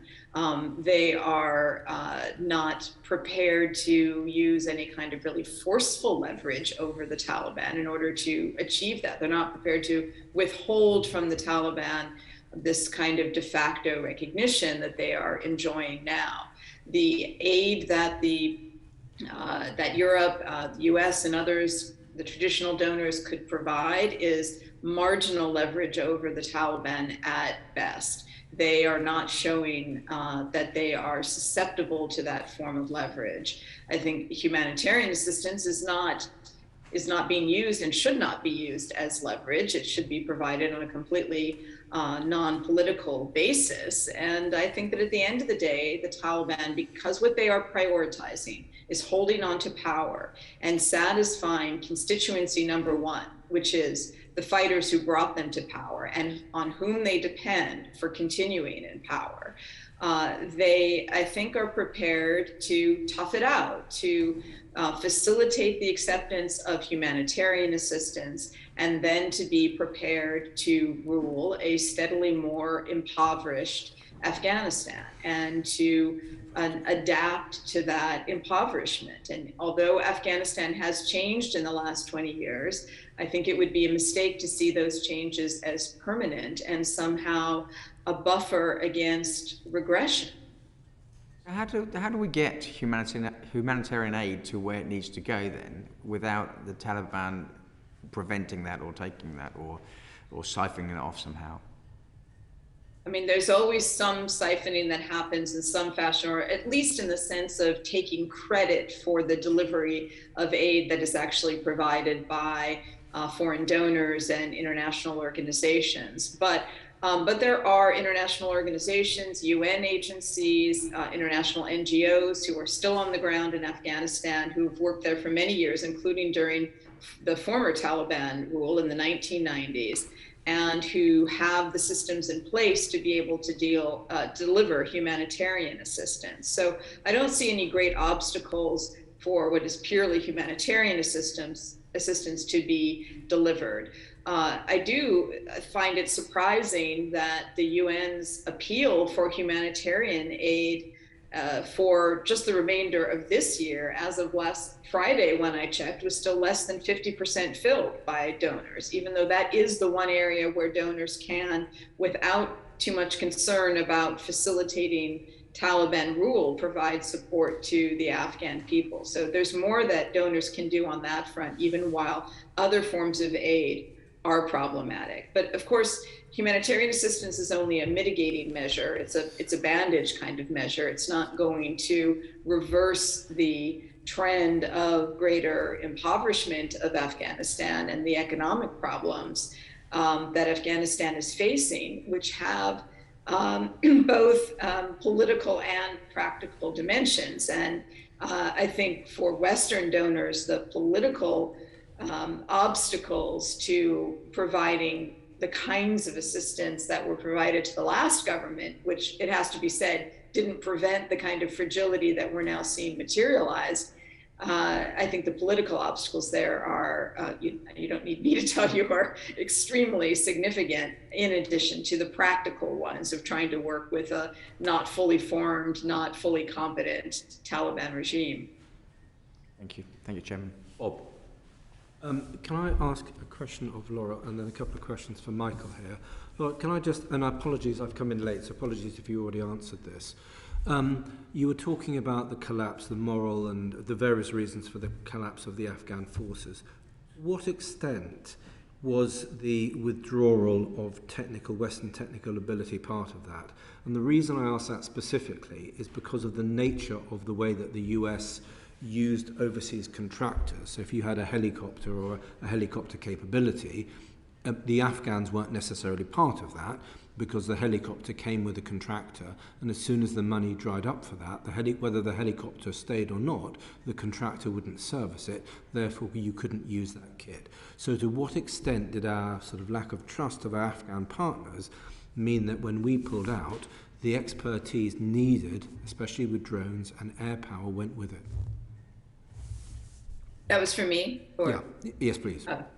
I mean, that was certainly a factor, both in real practical ways, but also in affecting the confidence of the Afghan forces that they would be able to hold on. Of course, this was a very long-term problem and well recognized by the US and I think NATO as well, that there was a dependency for the more high-end capabilities like the Afghan Air Force. There was a dependency on foreign contractors. It wasn't that people in the US Department of Defense and elsewhere didn't recognize it and weren't working to try to address it. The undesirability and the unsustainability of this arrangement was known. The problem was just it takes a long time to build up the indigenous capabilities to provide that kind of maintenance support. And there was a lot of frustration with this.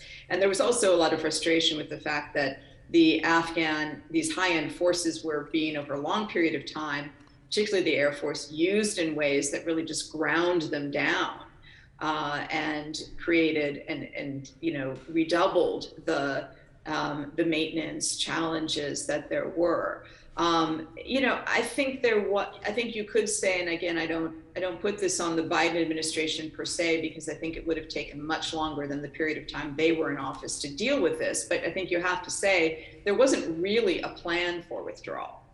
I mean, there was a political imperative for withdrawal that we've seen building up for years in Washington. It was not new with the Biden administration. There was resistance to the idea of complete withdrawal from within the Defense Department. There was a plan for pulling out the people, but there wasn't really a plan, and I'm not sure there could have been really there wouldn't have been a perfect one in any event, but there wasn't really a plan for the aftermath of withdrawal, including on this issue of contractors. For a variety of reasons, one of which is I think there was concern that if you plan too concertedly for it, you actually make it happen and you precipitate some of the dynamics that you're trying to avoid by trying to avoid the withdrawal. So the short answer is this was one of the precipitating factors in the context of withdrawal, one of the precipitating factors for collapse, but it wasn't the uniquely responsible factor. Okay, thank you very much indeed for that. Michael, do you have anything to add to that? Because if you don't particularly, I'll come on to another couple of questions. Okay. You talk about the sort of cleft stick that we've got, that if we recognise the Taliban, you could potentially get more aid into the country. So you could argue there's a significant moral imperative when it comes to helping. But at the same time, you say all we're actually going to be doing is prolonging the agony, and therefore we shouldn't necessarily be recognising the Taliban. So with both, ethical concerns at fore, but also look to our national self-interest, what is the best approach? Is it not to recognise the Taliban, to force them down to a more moderate route, if such a word is applicable to them, or what would you do in these circumstances? What would you be advising government to do?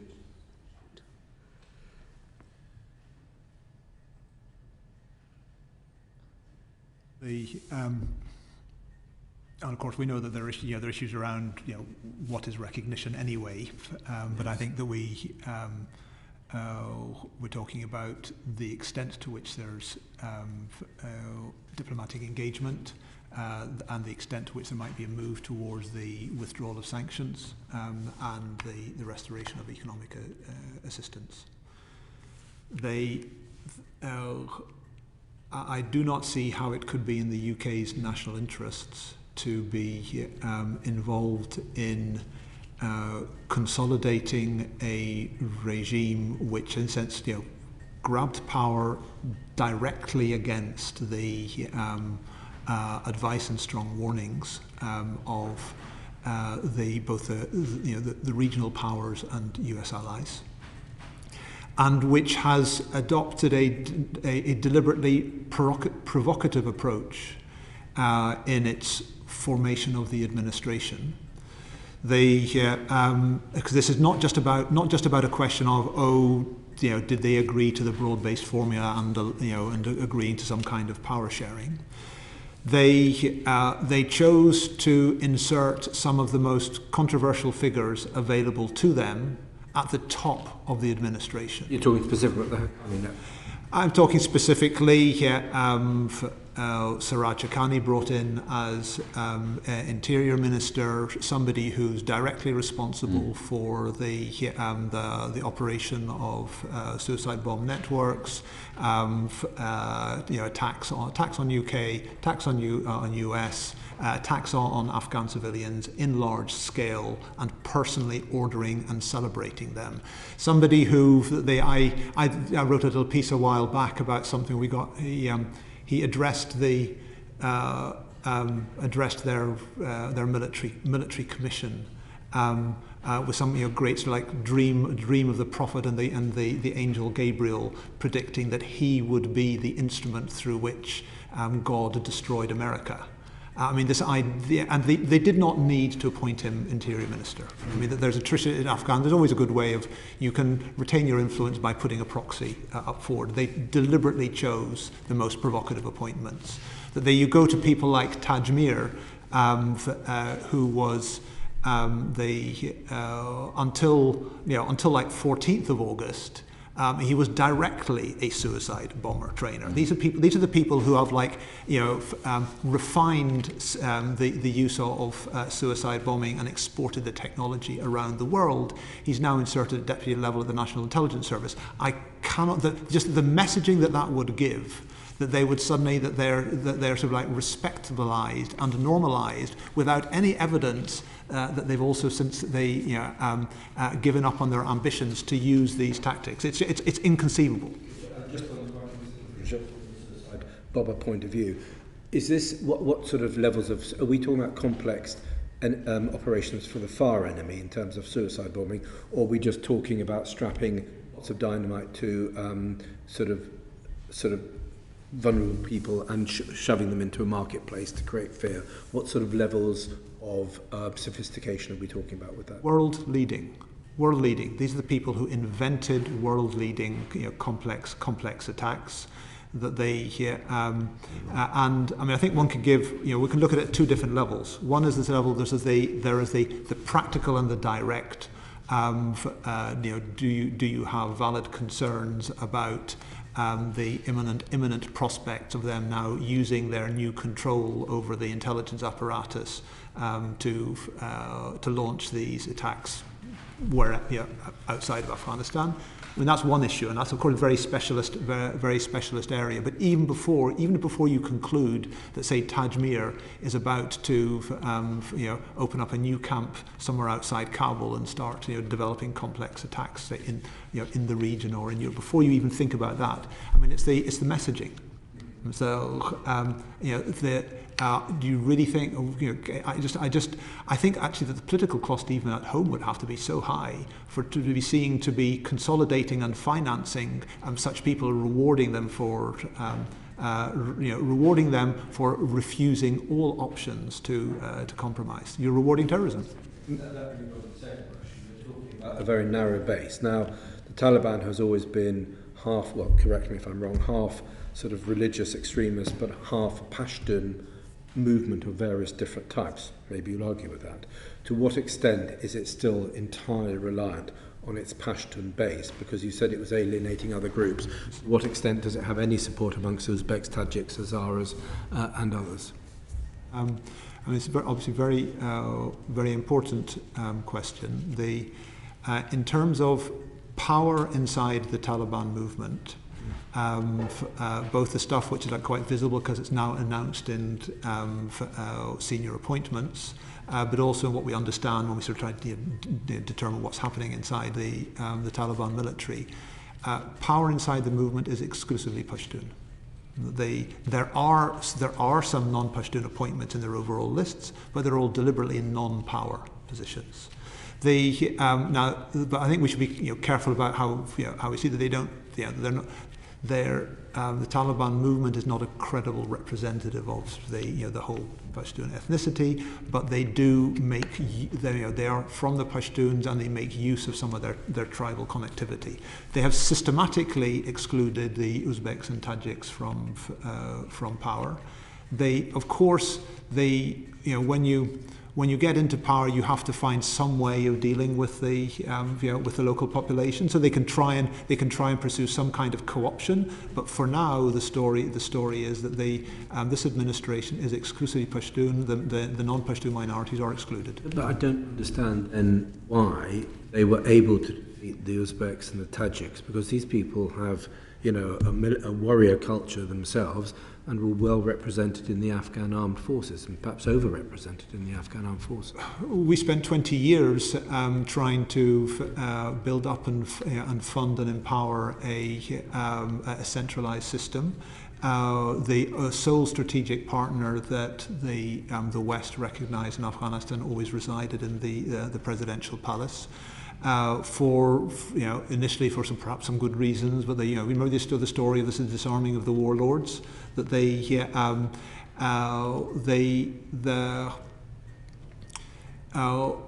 in a sense the strategy that US UK ended up supporting was one which spiked the guns of the most obvious resistance to the Taliban, and why was that? That's the reason. Why? Why? Well, because that although part of the selling point of the Islamic Republic was that it did practice a form of pluralism, and at least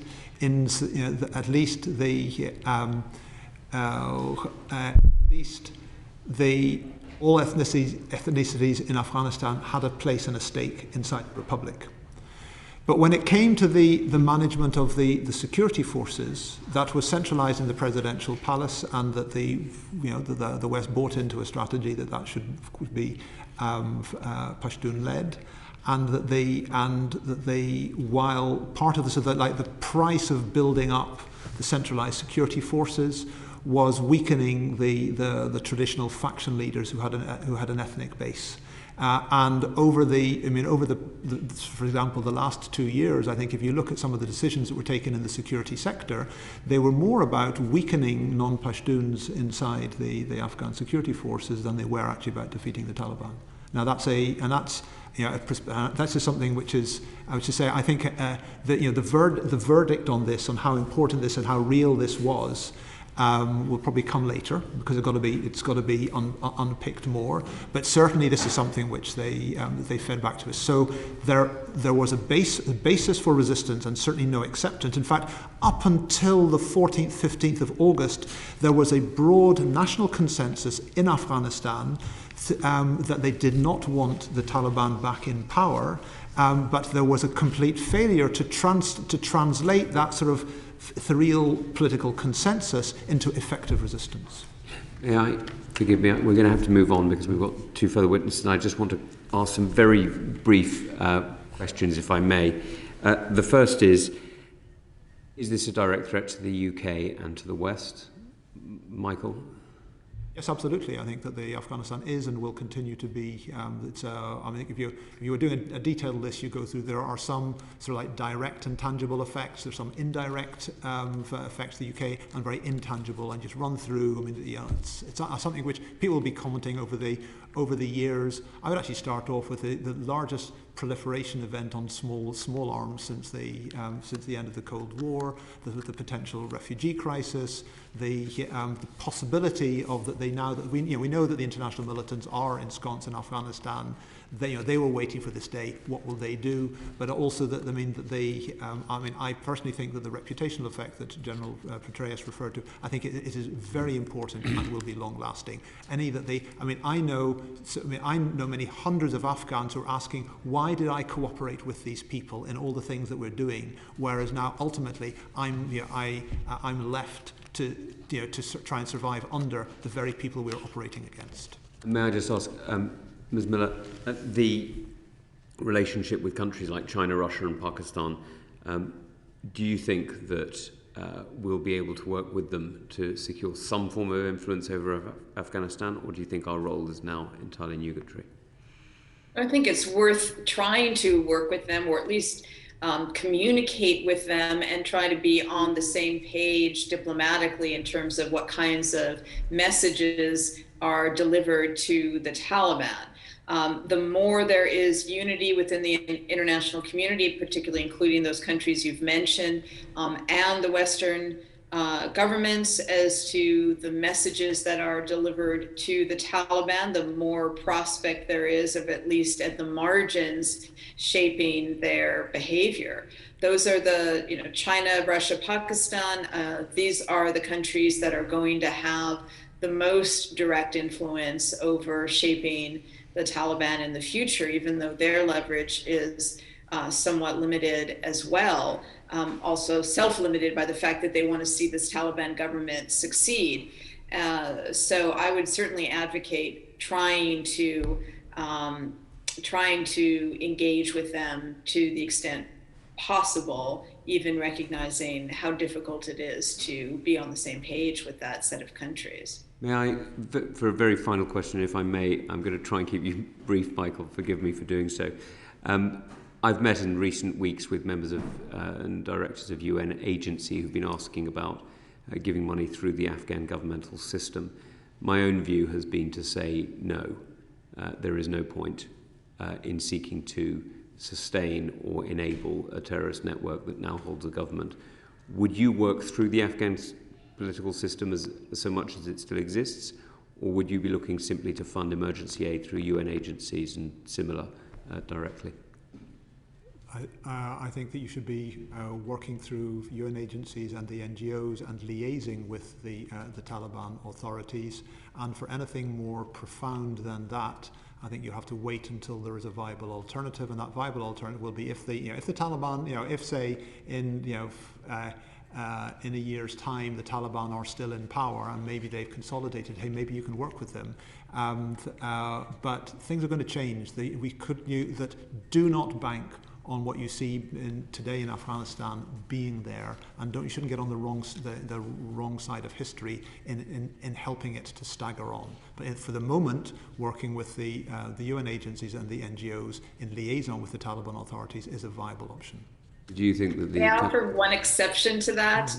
I mean, I largely agree with that recommendation, but I would say in healthcare, it is essential that the healthcare system not collapse in Afghanistan, and ensuring that may require more engagement with the Taliban health ministry than would be required in other areas. Wholly agree. Okay. Would it be true to say that the countries that supported the Taliban were surprised by their catastrophic success? Michael? Given that they didn't seem to have a plan in place, I would think that that's the answer. I mean, the Taliban are surprised by it, and you just cannot underestimate you cannot overestimate the extent to which Taliban now in power are saying, what on earth were we doing? Well, I'm going to thank you both very much enormously, and I know we could speak for much longer, Michael, you and I normally do. So I will thank you at that point, and I'll invite our two next witnesses up, if I may. Thank you. Thanks for having me. Thank you very much.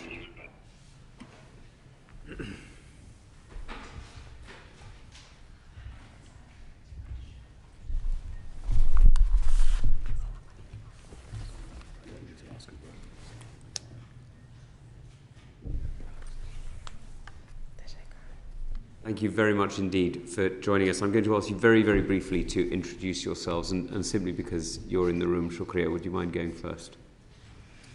Thank you so much, Mr. Chair and honourable members of the committee, for the opportunity you provide. My name is Shukriya Barkzai. In the last 19 years, I've been several times in this house, holding meetings, exhibition, and speeches. But this time I'm not representing any country or any group of people. I was a member of the Constitution Drafting Committee in Afghanistan, a journalist, women's rights activist, member of parliament, and my recent job was ambassador of Afghanistan to Kingdom of Norway. Thank you very much. And Shahrzad, would you like to introduce yourself, please? Of course. I'm very honored to be here. Thank you for having me. My name is Shahrzad Akbar, and I'm chairperson for Afghanistan Independent Human Rights Commission, currently speaking to you from Turkey. Thank you very much indeed for coming to see us, and thank you very much for your courage over many, many years of standing up for rights in Afghanistan. May I ask, Shukriya, when did you first realize you had to leave Afghanistan? The threat of Taliban, death threat. I was not planning to leave my country. I was waiting for the peace deal to happen between government of Afghanistan and the Taliban, because in the last 4 years, the people of Afghanistan was aiming to be witness of peace from the long war. But unfortunately, it didn't happen. And when I felt direct threat from the Taliban at the airport, and after that, it made me to take decision to leave my country. Could you just tell us how that process of departure worked? Where did you get help? What happened? I was normally scheduling my trip to Turkey, to India at the beginning. But unfortunately, due to the long queue and busy traffic on the 15th of August in Afghanistan, in Kabul, I couldn't manage. I missed the flight, and I rearranged at the airport to get to Turkey. But unfortunately, that was the plane which couldn't take off due to the runway was been packed, or uncertain people was get into the airplane. And after that, we realized that the government of Afghanistan was been collapsed. It was very strange. I get into the airport where all the border police, everything was been informed, standing, checking, looking the passports, but later on, suddenly, like by finger snap, things changed. And all night, I was been in the plane because I realized that there's no hope for me to go out. And unfortunately, I noticed inside of the plane the midnight when the Taliban came and they was looking and searching for the people. And later on, the chaos and massive people in the ground. And after that, while I was been realizing they're after me, when I get to the terminal, just to go somewhere, but it didn't happen. I joined the crowd on the ground, but again, they were after me. They beat us in front of US soldiers. They was ready to shoot. There was a bullet exchanged between US troops and Taliban, but just on air. And that was the time that I decided they're after me. But unfortunately, before all these things happened, that's why I couldn't make to go out. When first they entered to the city, they loot my house. One of my colleagues, she sent me a photo where Taliban was entering to this street where I live. That's the famous TV. Tola was been there. So I realized they're after me. And after that, when I left the airport in a bad condition, I was been struggling. I was calling officially and asking the British government to help me. That was early morning, 16 August 2021.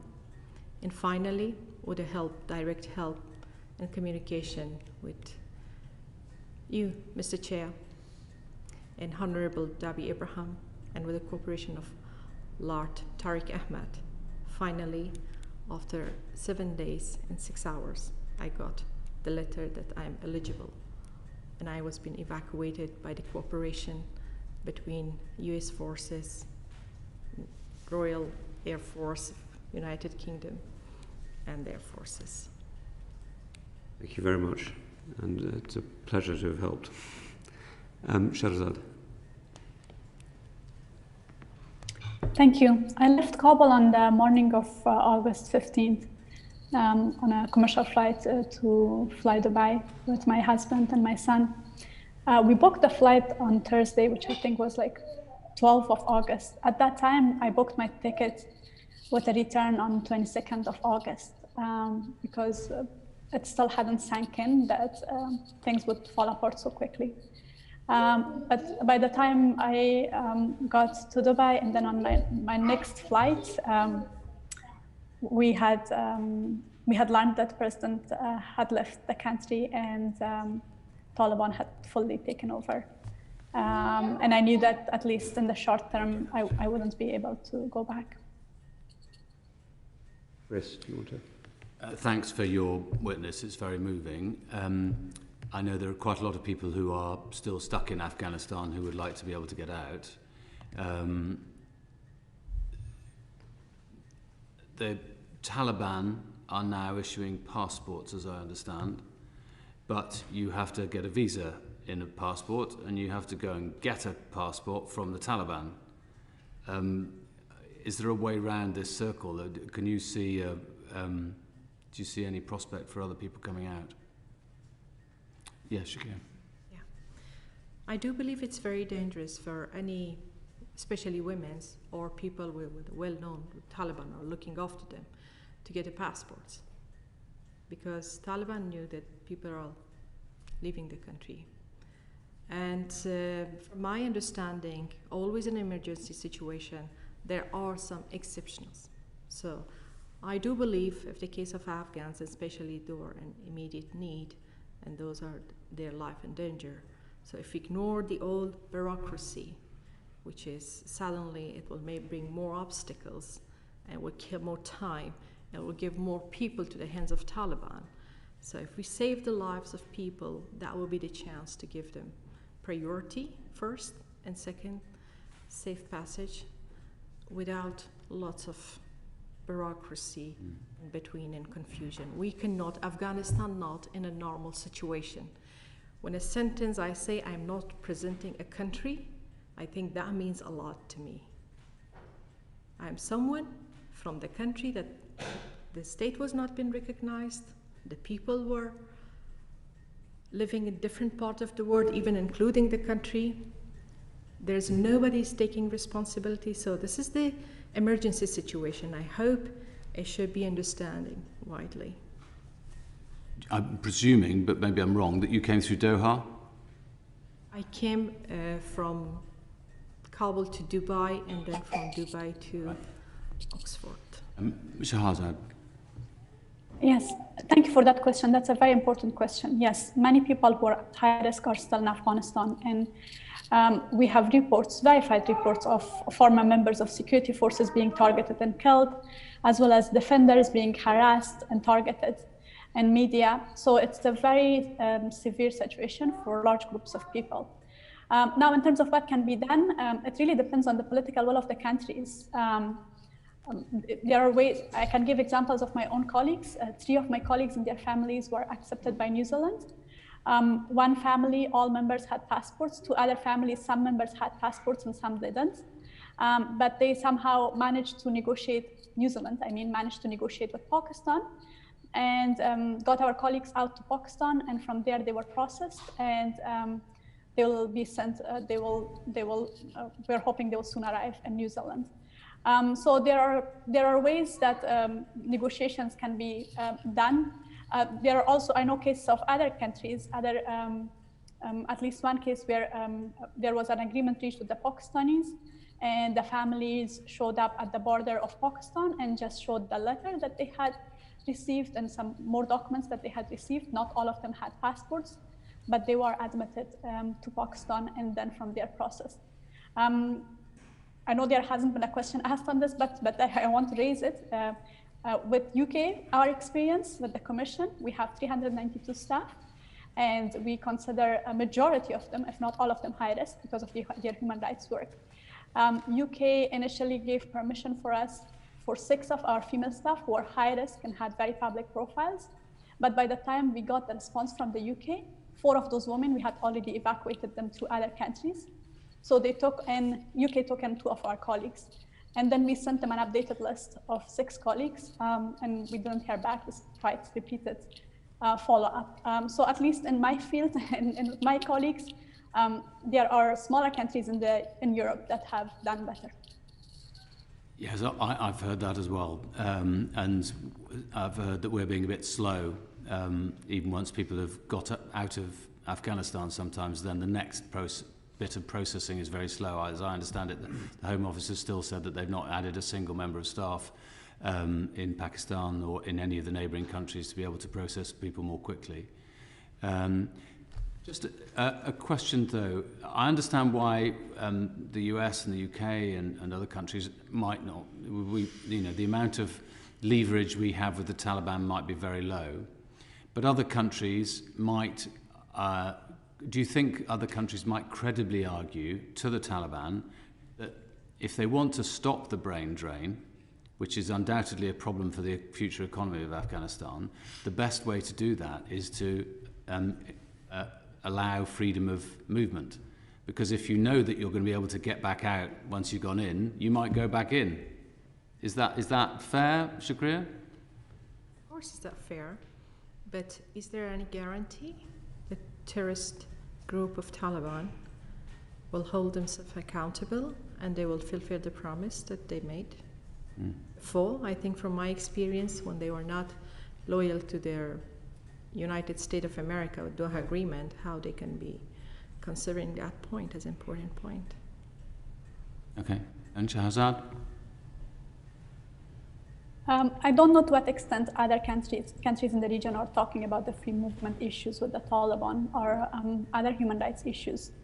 I do think, of course, definitely it's something that's worth pursuing. We have a relationship, for instance, with Qatar National Human Rights Committee, which is like a sister organization. It's a national human rights institution. And we have been talking to them for a long time about our own colleagues and them talking to their Ministry of Foreign Affairs to talk to Taliban about our colleagues and people like our colleagues being able to get out safely and kind of continuously reminding them that all Afghans would like to go and live in their country eventually, and that this is not helping with Taliban's national image, it's not creating trust in the population. But I'm not aware to what extent the regional countries do actually raise these issues to them, with them, to what extent this is part of the conversation with them. In fact, I don't know to what extent these issues are part of the conversation that, for instance, UN even has with Taliban. So. Okay, thank you. Thanks. Yeah, Chair, if I could come in on, and Shukriya, you just mentioned that obviously the Taliban had been trying to find you, trying to locate you, so it's understandable that you do not trust the Taliban. What's your take on their actions so far in charge, and what do you think it tells us about how they are likely to rule Afghanistan? Do you believe they're different? I think it was the former Foreign Secretary here who described them as Taliban 2.0, which I think is pretty crass, but do you think they've changed at all in the 20 years that they haven't been in government? I was running underground school during the Taliban, 23 years back from now. Their mindset, their behavior, their belief is exactly the same. In fact, this time I believe Taliban are just only changed by one thing, because before, Taliban was a kind of unified group. But right now, they were been dividing themselves in a different 2 groups. One which is close to Qatar, more Kandaharis largely, that they are delivering political messages. Another one which is more close to Pakistan, and especially to ISI of Pakistan, belongs to largely Haqqani network. But unfortunately, which is they're controlling militarily. So that's why you can see the different messages with different actions. So that difference also comes from the division among the Taliban. But unfortunately, Taliban are playing politically certain roles. From one side, they're controlling the country. From the other side, They are not taking responsibility for target killings, for the security, for the genocide, and including for the rights and the constitution that already they adopt. Do you think it's fair to suggest it would be naive to take the Taliban at their word that they've changed? I think, from my understanding, so I will use the hat of being a journalist, and I just want to be frank and honest with you. Taliban never was changed. Their messages exactly was the same. It just a different picture of Taliban was purposely being showed just for the Doha Agreement, and that's it, just for the withdrawal, just for the peace deal between United States and Taliban, just to bring in Chinese in the region and somehow see the consequence of that. And do you think, and feel free to come in, Charles, sorry, it's harder to engage through Zoom, but just do speak if you wish to. Do you think that the Taliban will be able to contain all of the other fractious elements and other terrorist organisations, ISIS-K or whatever you want to, Daesh? Do you think that it's possible to keep a lid on those tensions, or do you think that will unravel as we go forward? Well, some of those have been a great allies of Taliban while they jointly fighting against the government of Afghanistan and foreign troops. But right now it seems to me that ISK will be a headache for the Taliban and of course for Afghanistan and including for the region. So they will be more important the way they are operating against Shias and the way they are irritating other countries in the region, so they may be more important than Taliban very soon. But why Taliban are not taking some of the reform action, it's because they don't want to lose their foot soldiers to the ISK. Because ISKs are more wealthier than Taliban at the moment. Yes. I'll just quickly comment on. Forgive me. No, it's on the earlier question in terms of Taliban's change. I absolutely agree with Ms. Farkzai that we don't see change in terms of their actions. I do feel like they have a more sophisticated communication strategy. But beyond that, if people listen to Afghans, especially to Afghan women from the beginning of the peace process, there was a consistent call for the fact that Taliban should be held to their actions, not to their words.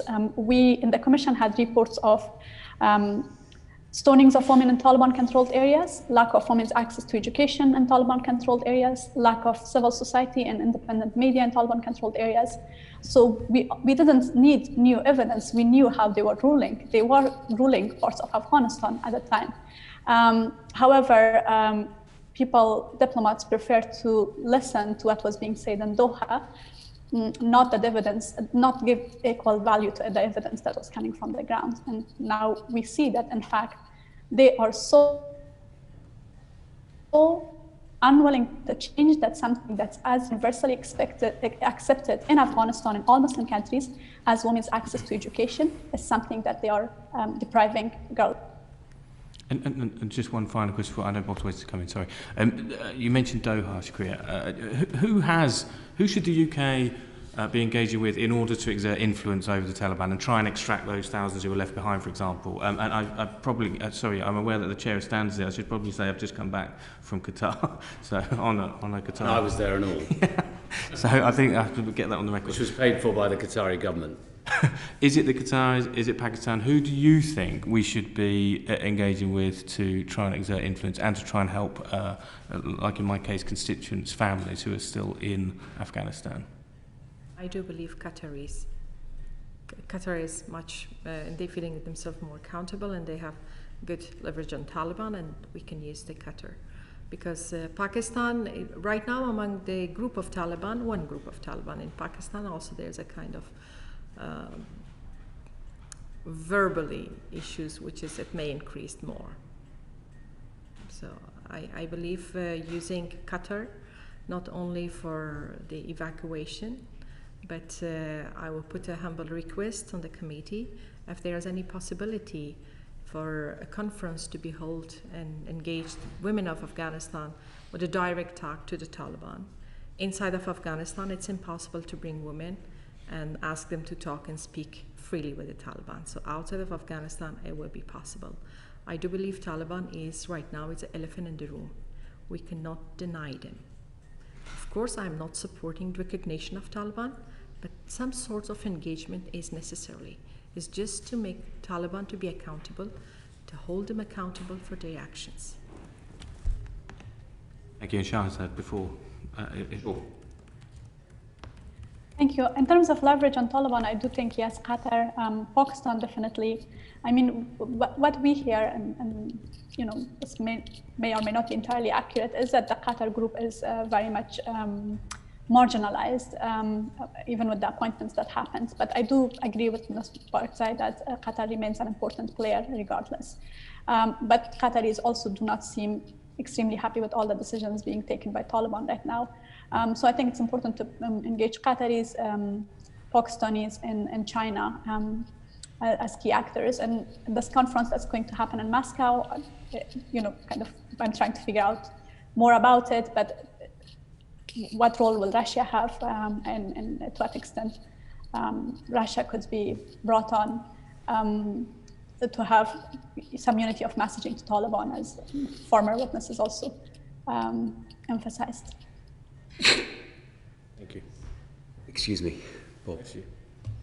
May I ask you both, to what extent does one see women's issues and women's relationship with the government as a specific issue, or to what extent do we see it as being bound up in more general questions about human rights? I think human rights and women's are very vital and very important issues. Okay. For the time, half the population of Afghanistan are being just banned from a normal or from very fundamental rights and duties. The large number of unemployment after the government of Taliban, when the Taliban take over the power, it increased. So that means poverty among women also been increased. It's been doubled and tripled than before. When it comes to the simple rights, when we are talking about human rights, freedom of expression, education, access to the healthcare, they are the fundamental rights which is today's Taliban are not delivering. Beside of that, they're banning girls from going to school. I think it's very crucial. If this time we let, like 90s Taliban to do whatever they want to do, that would be another chaos. And I would also kindly asking everyone humbly, also do not ignore the resistance of those civilian resistance in Afghanistan, that people are standing for values such as women. Every single day there are demonstrations. Women are going on the street. They're asking about their rights. And if internationally we don't have any support, locally it will be very impossible for Taliban to listen to our messages. Okay. But if I'm a man in Kabul, I am. In what way could the Taliban be oppressing my rights? I mean, clearly, if I was to take up arms against the Taliban, I'd be an enemy. In what way are they oppressing me as a male Afghan, as opposed to a women?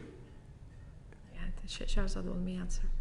Do you want to answer that question? If I may, yes, of course, and Ms. Barkzai can also, of course, step in. Just in terms of human rights situation overall and women's rights, so Afghanistan has made some progress, very flawed, on human rights. We have never been signatory to so many conventions as we have been in the past 20 years, including, for instance, Convention Against Torture, Child Rights Convention, CEDAW, a whole bunch of international commitments. We then worked very hard, the human rights community in Afghanistan worked very hard to align our own legal framework with these conventions. So for instance, our penal code is much more humane than what we had before.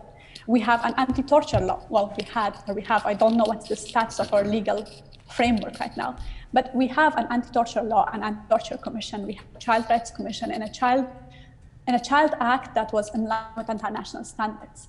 So what we see in the behavior of Taliban, the inhuman punishments, you know, the way they punish quote unquote thieves, lack of due process, the suppressions on freedom of expression. In these areas, we see it impacts everyone, men and women. So if you're an Afghan man who is allegedly a thief,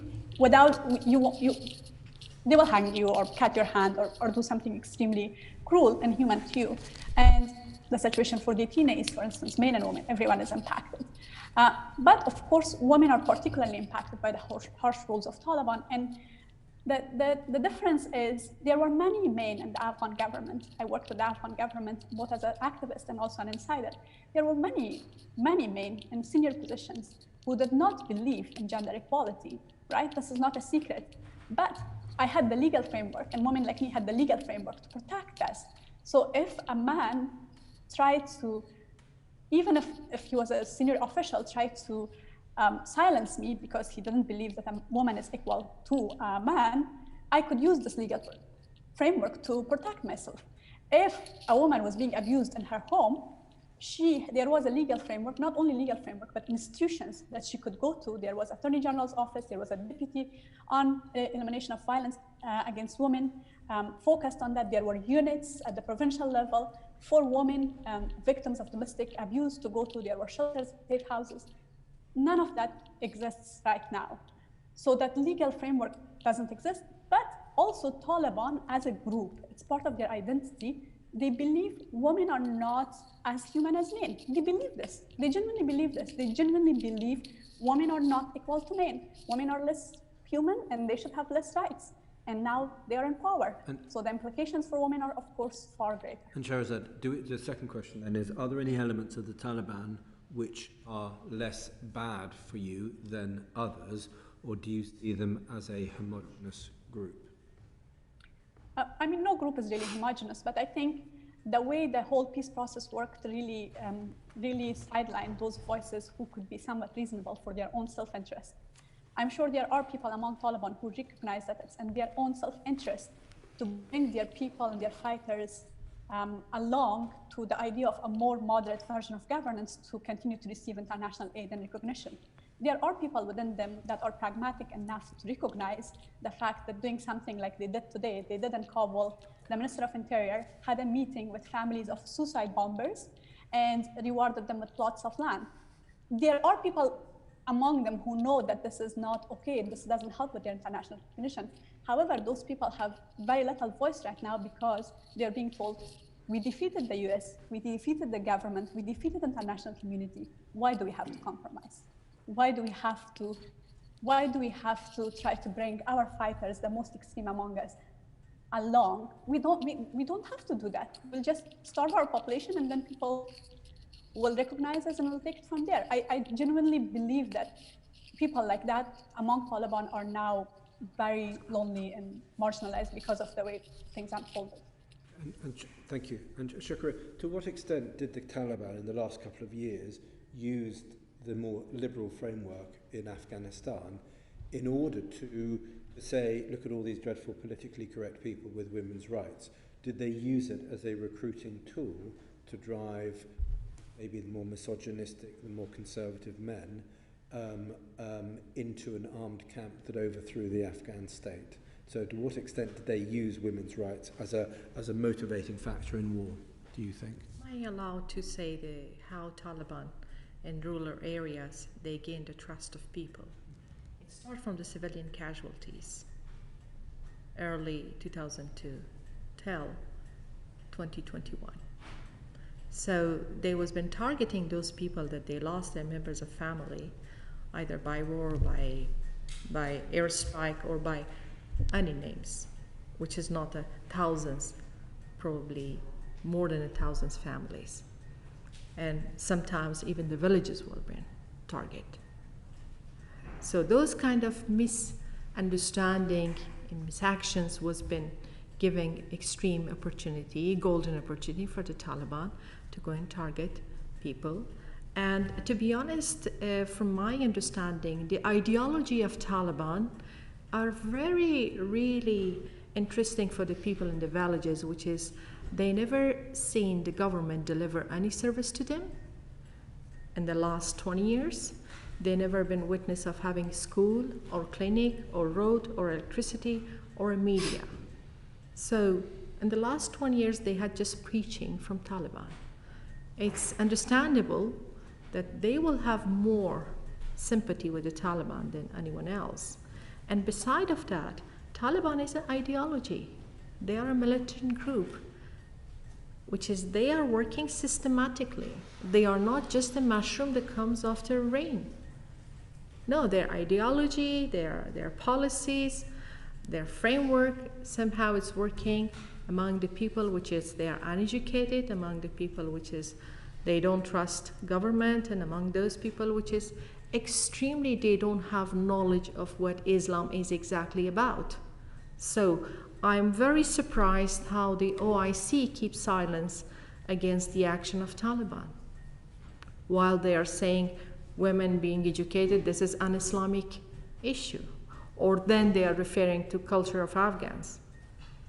So I'm surprised how Islamic countries are not contributing as the way they should, or take its stage action to bring Taliban at least for an open Islamic debate. So from my understanding, in any country, if anything happened, there is a chance for the enemy to use people against the government for their own interest. And beside of that, when the group of Taliban right now, while they're celebrating their victory, they had a military rally, and on that rally, proudly they put 5,000 of their suiciders, including the big yellow boxes that they were carrying all those suicide equipment, and they feel still that group are existing. That's a big threat, not for Afghanistan, for region and for the world and for the globe. A link very much to that. Are you surprised at the Taliban apparent willingness to work with China, given its policies towards Muslims in Xinjiang? Sorry, were you going to come in? No, really. For Chinese women's rights, human rights, terrorists, nothing is working. I will not be surprised to see Chinese invasion in a different way, an economic way in Afghanistan. Chinese may not send their soldiers, although a small number of Chinese soldiers were before in Afghanistan, but the Chinese invasion is not far away from Afghanistan. I can see it right now. I had a wider question, Chair, if I may. Do you have any sense of the number of people still in Afghanistan, including those abandoned by the UK, who will be seeking to leave the country? And do you think the UK's 20,000 Afghan citizen resettlement scheme is a sufficient figure for the UK to be taking after 20 years of involvement in Afghanistan? I do believe that's not a sufficient number, first. And second, even those close partners to UK, those whom they work with, the UK militaries, they are in Afghanistan. And allow me to ask and seek help for those vulnerable groups, such as females judge, such as journalists, such as women's rights activists, such as member of parliament, such as member of civil society organization, people they are working with the Afghan security force. So they are in a high risk, and Taliban are after them. I would like if the number get doubled by this year. That would be a great opportunity. Saving lives of your lives, I think it may work in the longer term or future. And Shahzad, do you have a view on those? Sure. I also think that ACRS numbers need to increase and need to be more realistic, considering the number of people who are being left behind. I mean, just in terms of human rights defenders, media, activists, and their families. Obviously, you can't just take someone out and leave their family behind at harm's risk. We still have larger numbers of people who are left behind, and I do think that the scheme should also kick in soon. I understand that it hasn't officially began. Targeted killings are happening. We have reports of it in the Commission. We had a report. My colleagues looked into to the extent that they could document, because they are also in hiding. Most of my colleagues are in hiding. But to the extent that they could document, and probably cases are much more than that, over 100 people were killed in targeted killings, detained illegally and then killed by Taliban, people affiliated with Taliban, and 40 days of Taliban rule. And I'm saying this is not the full number. So people are at risk right now, and I think Taliban, some places where they have been able to, control their fighters or local dynamics, Some places it might be less intense, in some places more intense targeted killings of especially former ANDSF, but also judges and prosecutors. Absolutely agree with Ms. Barakzai. Judges, prosecutors, defense lawyers, these are vulnerable groups, particularly women. They just might be waiting for the right opportunity, and they might just be hoping that as the attention shifts away from Afghanistan, then they will go after these people. And even getting to Pakistan is complicated for people right now. I have colleagues who have gotten to Pakistan. Some of them don't have legal paperwork to be there, so they live in fear and anxiety about the Pakistani police and the situation there. And some who have gotten there and have legal paperwork, they have no means of supporting themselves and no certainty about what the next few months might look like. So yes, the short answer is the numbers need to be increased, the scheme needs to begin, and people who have already arrived in the UK, they need to have clarity. I spoke to people who are in bridging houses, and it's not being managed well. It's very inconsistent. The level of support is very inconsistent. Access to health care services. There's not a lot of clarity and information about what's next. I understand that the UK government is overwhelmed, and I understand, someone earlier was saying that extra staff need to be hired, but these things need to happen fast. And in order to try and extract some of those people that you've mentioned who are still at risk, having worked with the UK and because of working with the UK and other countries, should the UK be sending any aid through Taliban-controlled organisations, even as an interim measure to try and extract people, or should it all be channeled through international and non-government organisations, for example? Right. Yes, please do. I would also like the UK engagement to see through to the international organization, and international organization through to the local channels, and local channel with the Taliban. So that will make the Taliban to be more working close with non-governmental organization. That will be from one side the opportunity. On the other side, it may give a little bit of freedom for the people that, for instance, they work with the UK, they cannot say that direct to the Taliban, but it's easy for them to communicate with the non-governmental organization and through to the international organization. I will definitely like the idea if any kind of engagement through to the international organization, with the local organization, with the cooperation of Taliban. Thank you. Shahzad. Thank you. I think the work should be done through international organizations and Afghan civil society who are still on the ground, and we even have Afghan women-led organizations that are still on the ground. And I think there are a few things. I mean, humanitarian assistance should be unconditional, absolutely, and not political, but women should be front and center, as UN keeps promising us, but then we keep seeing them in the UK sending male-only delegations to meet with Taliban, which doesn't really send the right message. But women should be front and center in the sense that women should be consulted, and we should make sure that the assistance arrives to women. I do not think that assistance should go through Taliban-controlled organizations or through Taliban unless there are some really concrete steps being taken by Taliban. I mean, of course, there are things around sanctions, but and people being on sanctions lists, planning ministries and whatnot. But for me, one of the key issues would be we can't recognize and support you or your governments or organizations affiliated with you unless you recognize half of your population, the women. Thank you very much. Now, we've agreed to stop at 5:30 for you, Shahzad, I know, so I'm going to come to a last question with Chris. Very quick point, really, is I don't quite understand why the Taliban have got such a problem with women. Because it doesn't seem to me that it stems from Islam at all. It's a kind of cultural conservatism from a particular sort of part of Afghanistan.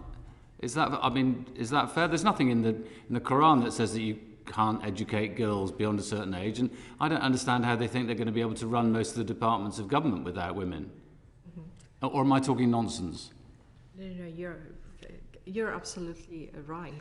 Because in Quran, this is the order for men and women to read and to be educated. That is the order of Holy Quran. And allow me to say, women are not the only, maybe physical group that Taliban have problem with them. They have problem with the history subject in the Afghan curriculum. They have a problem with the music. They got a problem with the sports. It's not only one area. They got a problem with being accountable. Their power, they have a problem with the election. They have a problem with source of legitimacy. It's not only one type. It's just a militant group, and I hope the expectation from a militant group should be limitized just for the nature of the military groups are, and especially when they are a terrorist group. It's hard for them to digest women. It's hard for them to see a prosper, developed country. It's extremely unbelievable for them that how joyful is music and sports for everyone. They never. Well, I went to Erasure on Sunday night. I'm sure they'd love Erasure. I think on that note, we will draw the session to a close. I think there's no way we can top your Erasure, is there? Shahrazad, thank you very much indeed for joining us from Turkey. I'm extremely grateful for you being here. And Shukriya, may I say, it is a huge privilege to have you here, and I'm very grateful that I was able to play a small part in ensuring that you are here. Congratulations. Yeah, you save my life, save a mother for her kids, a daughter for her mother. Thank you. Thank you. Thank you. Thank you for having On that note, may I say, order, order.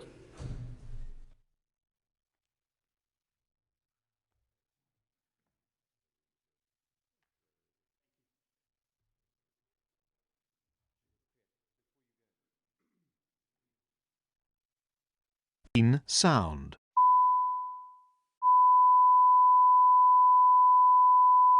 Committee Room 15, sound.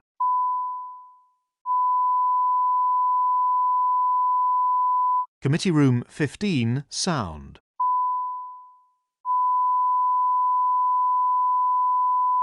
Committee Room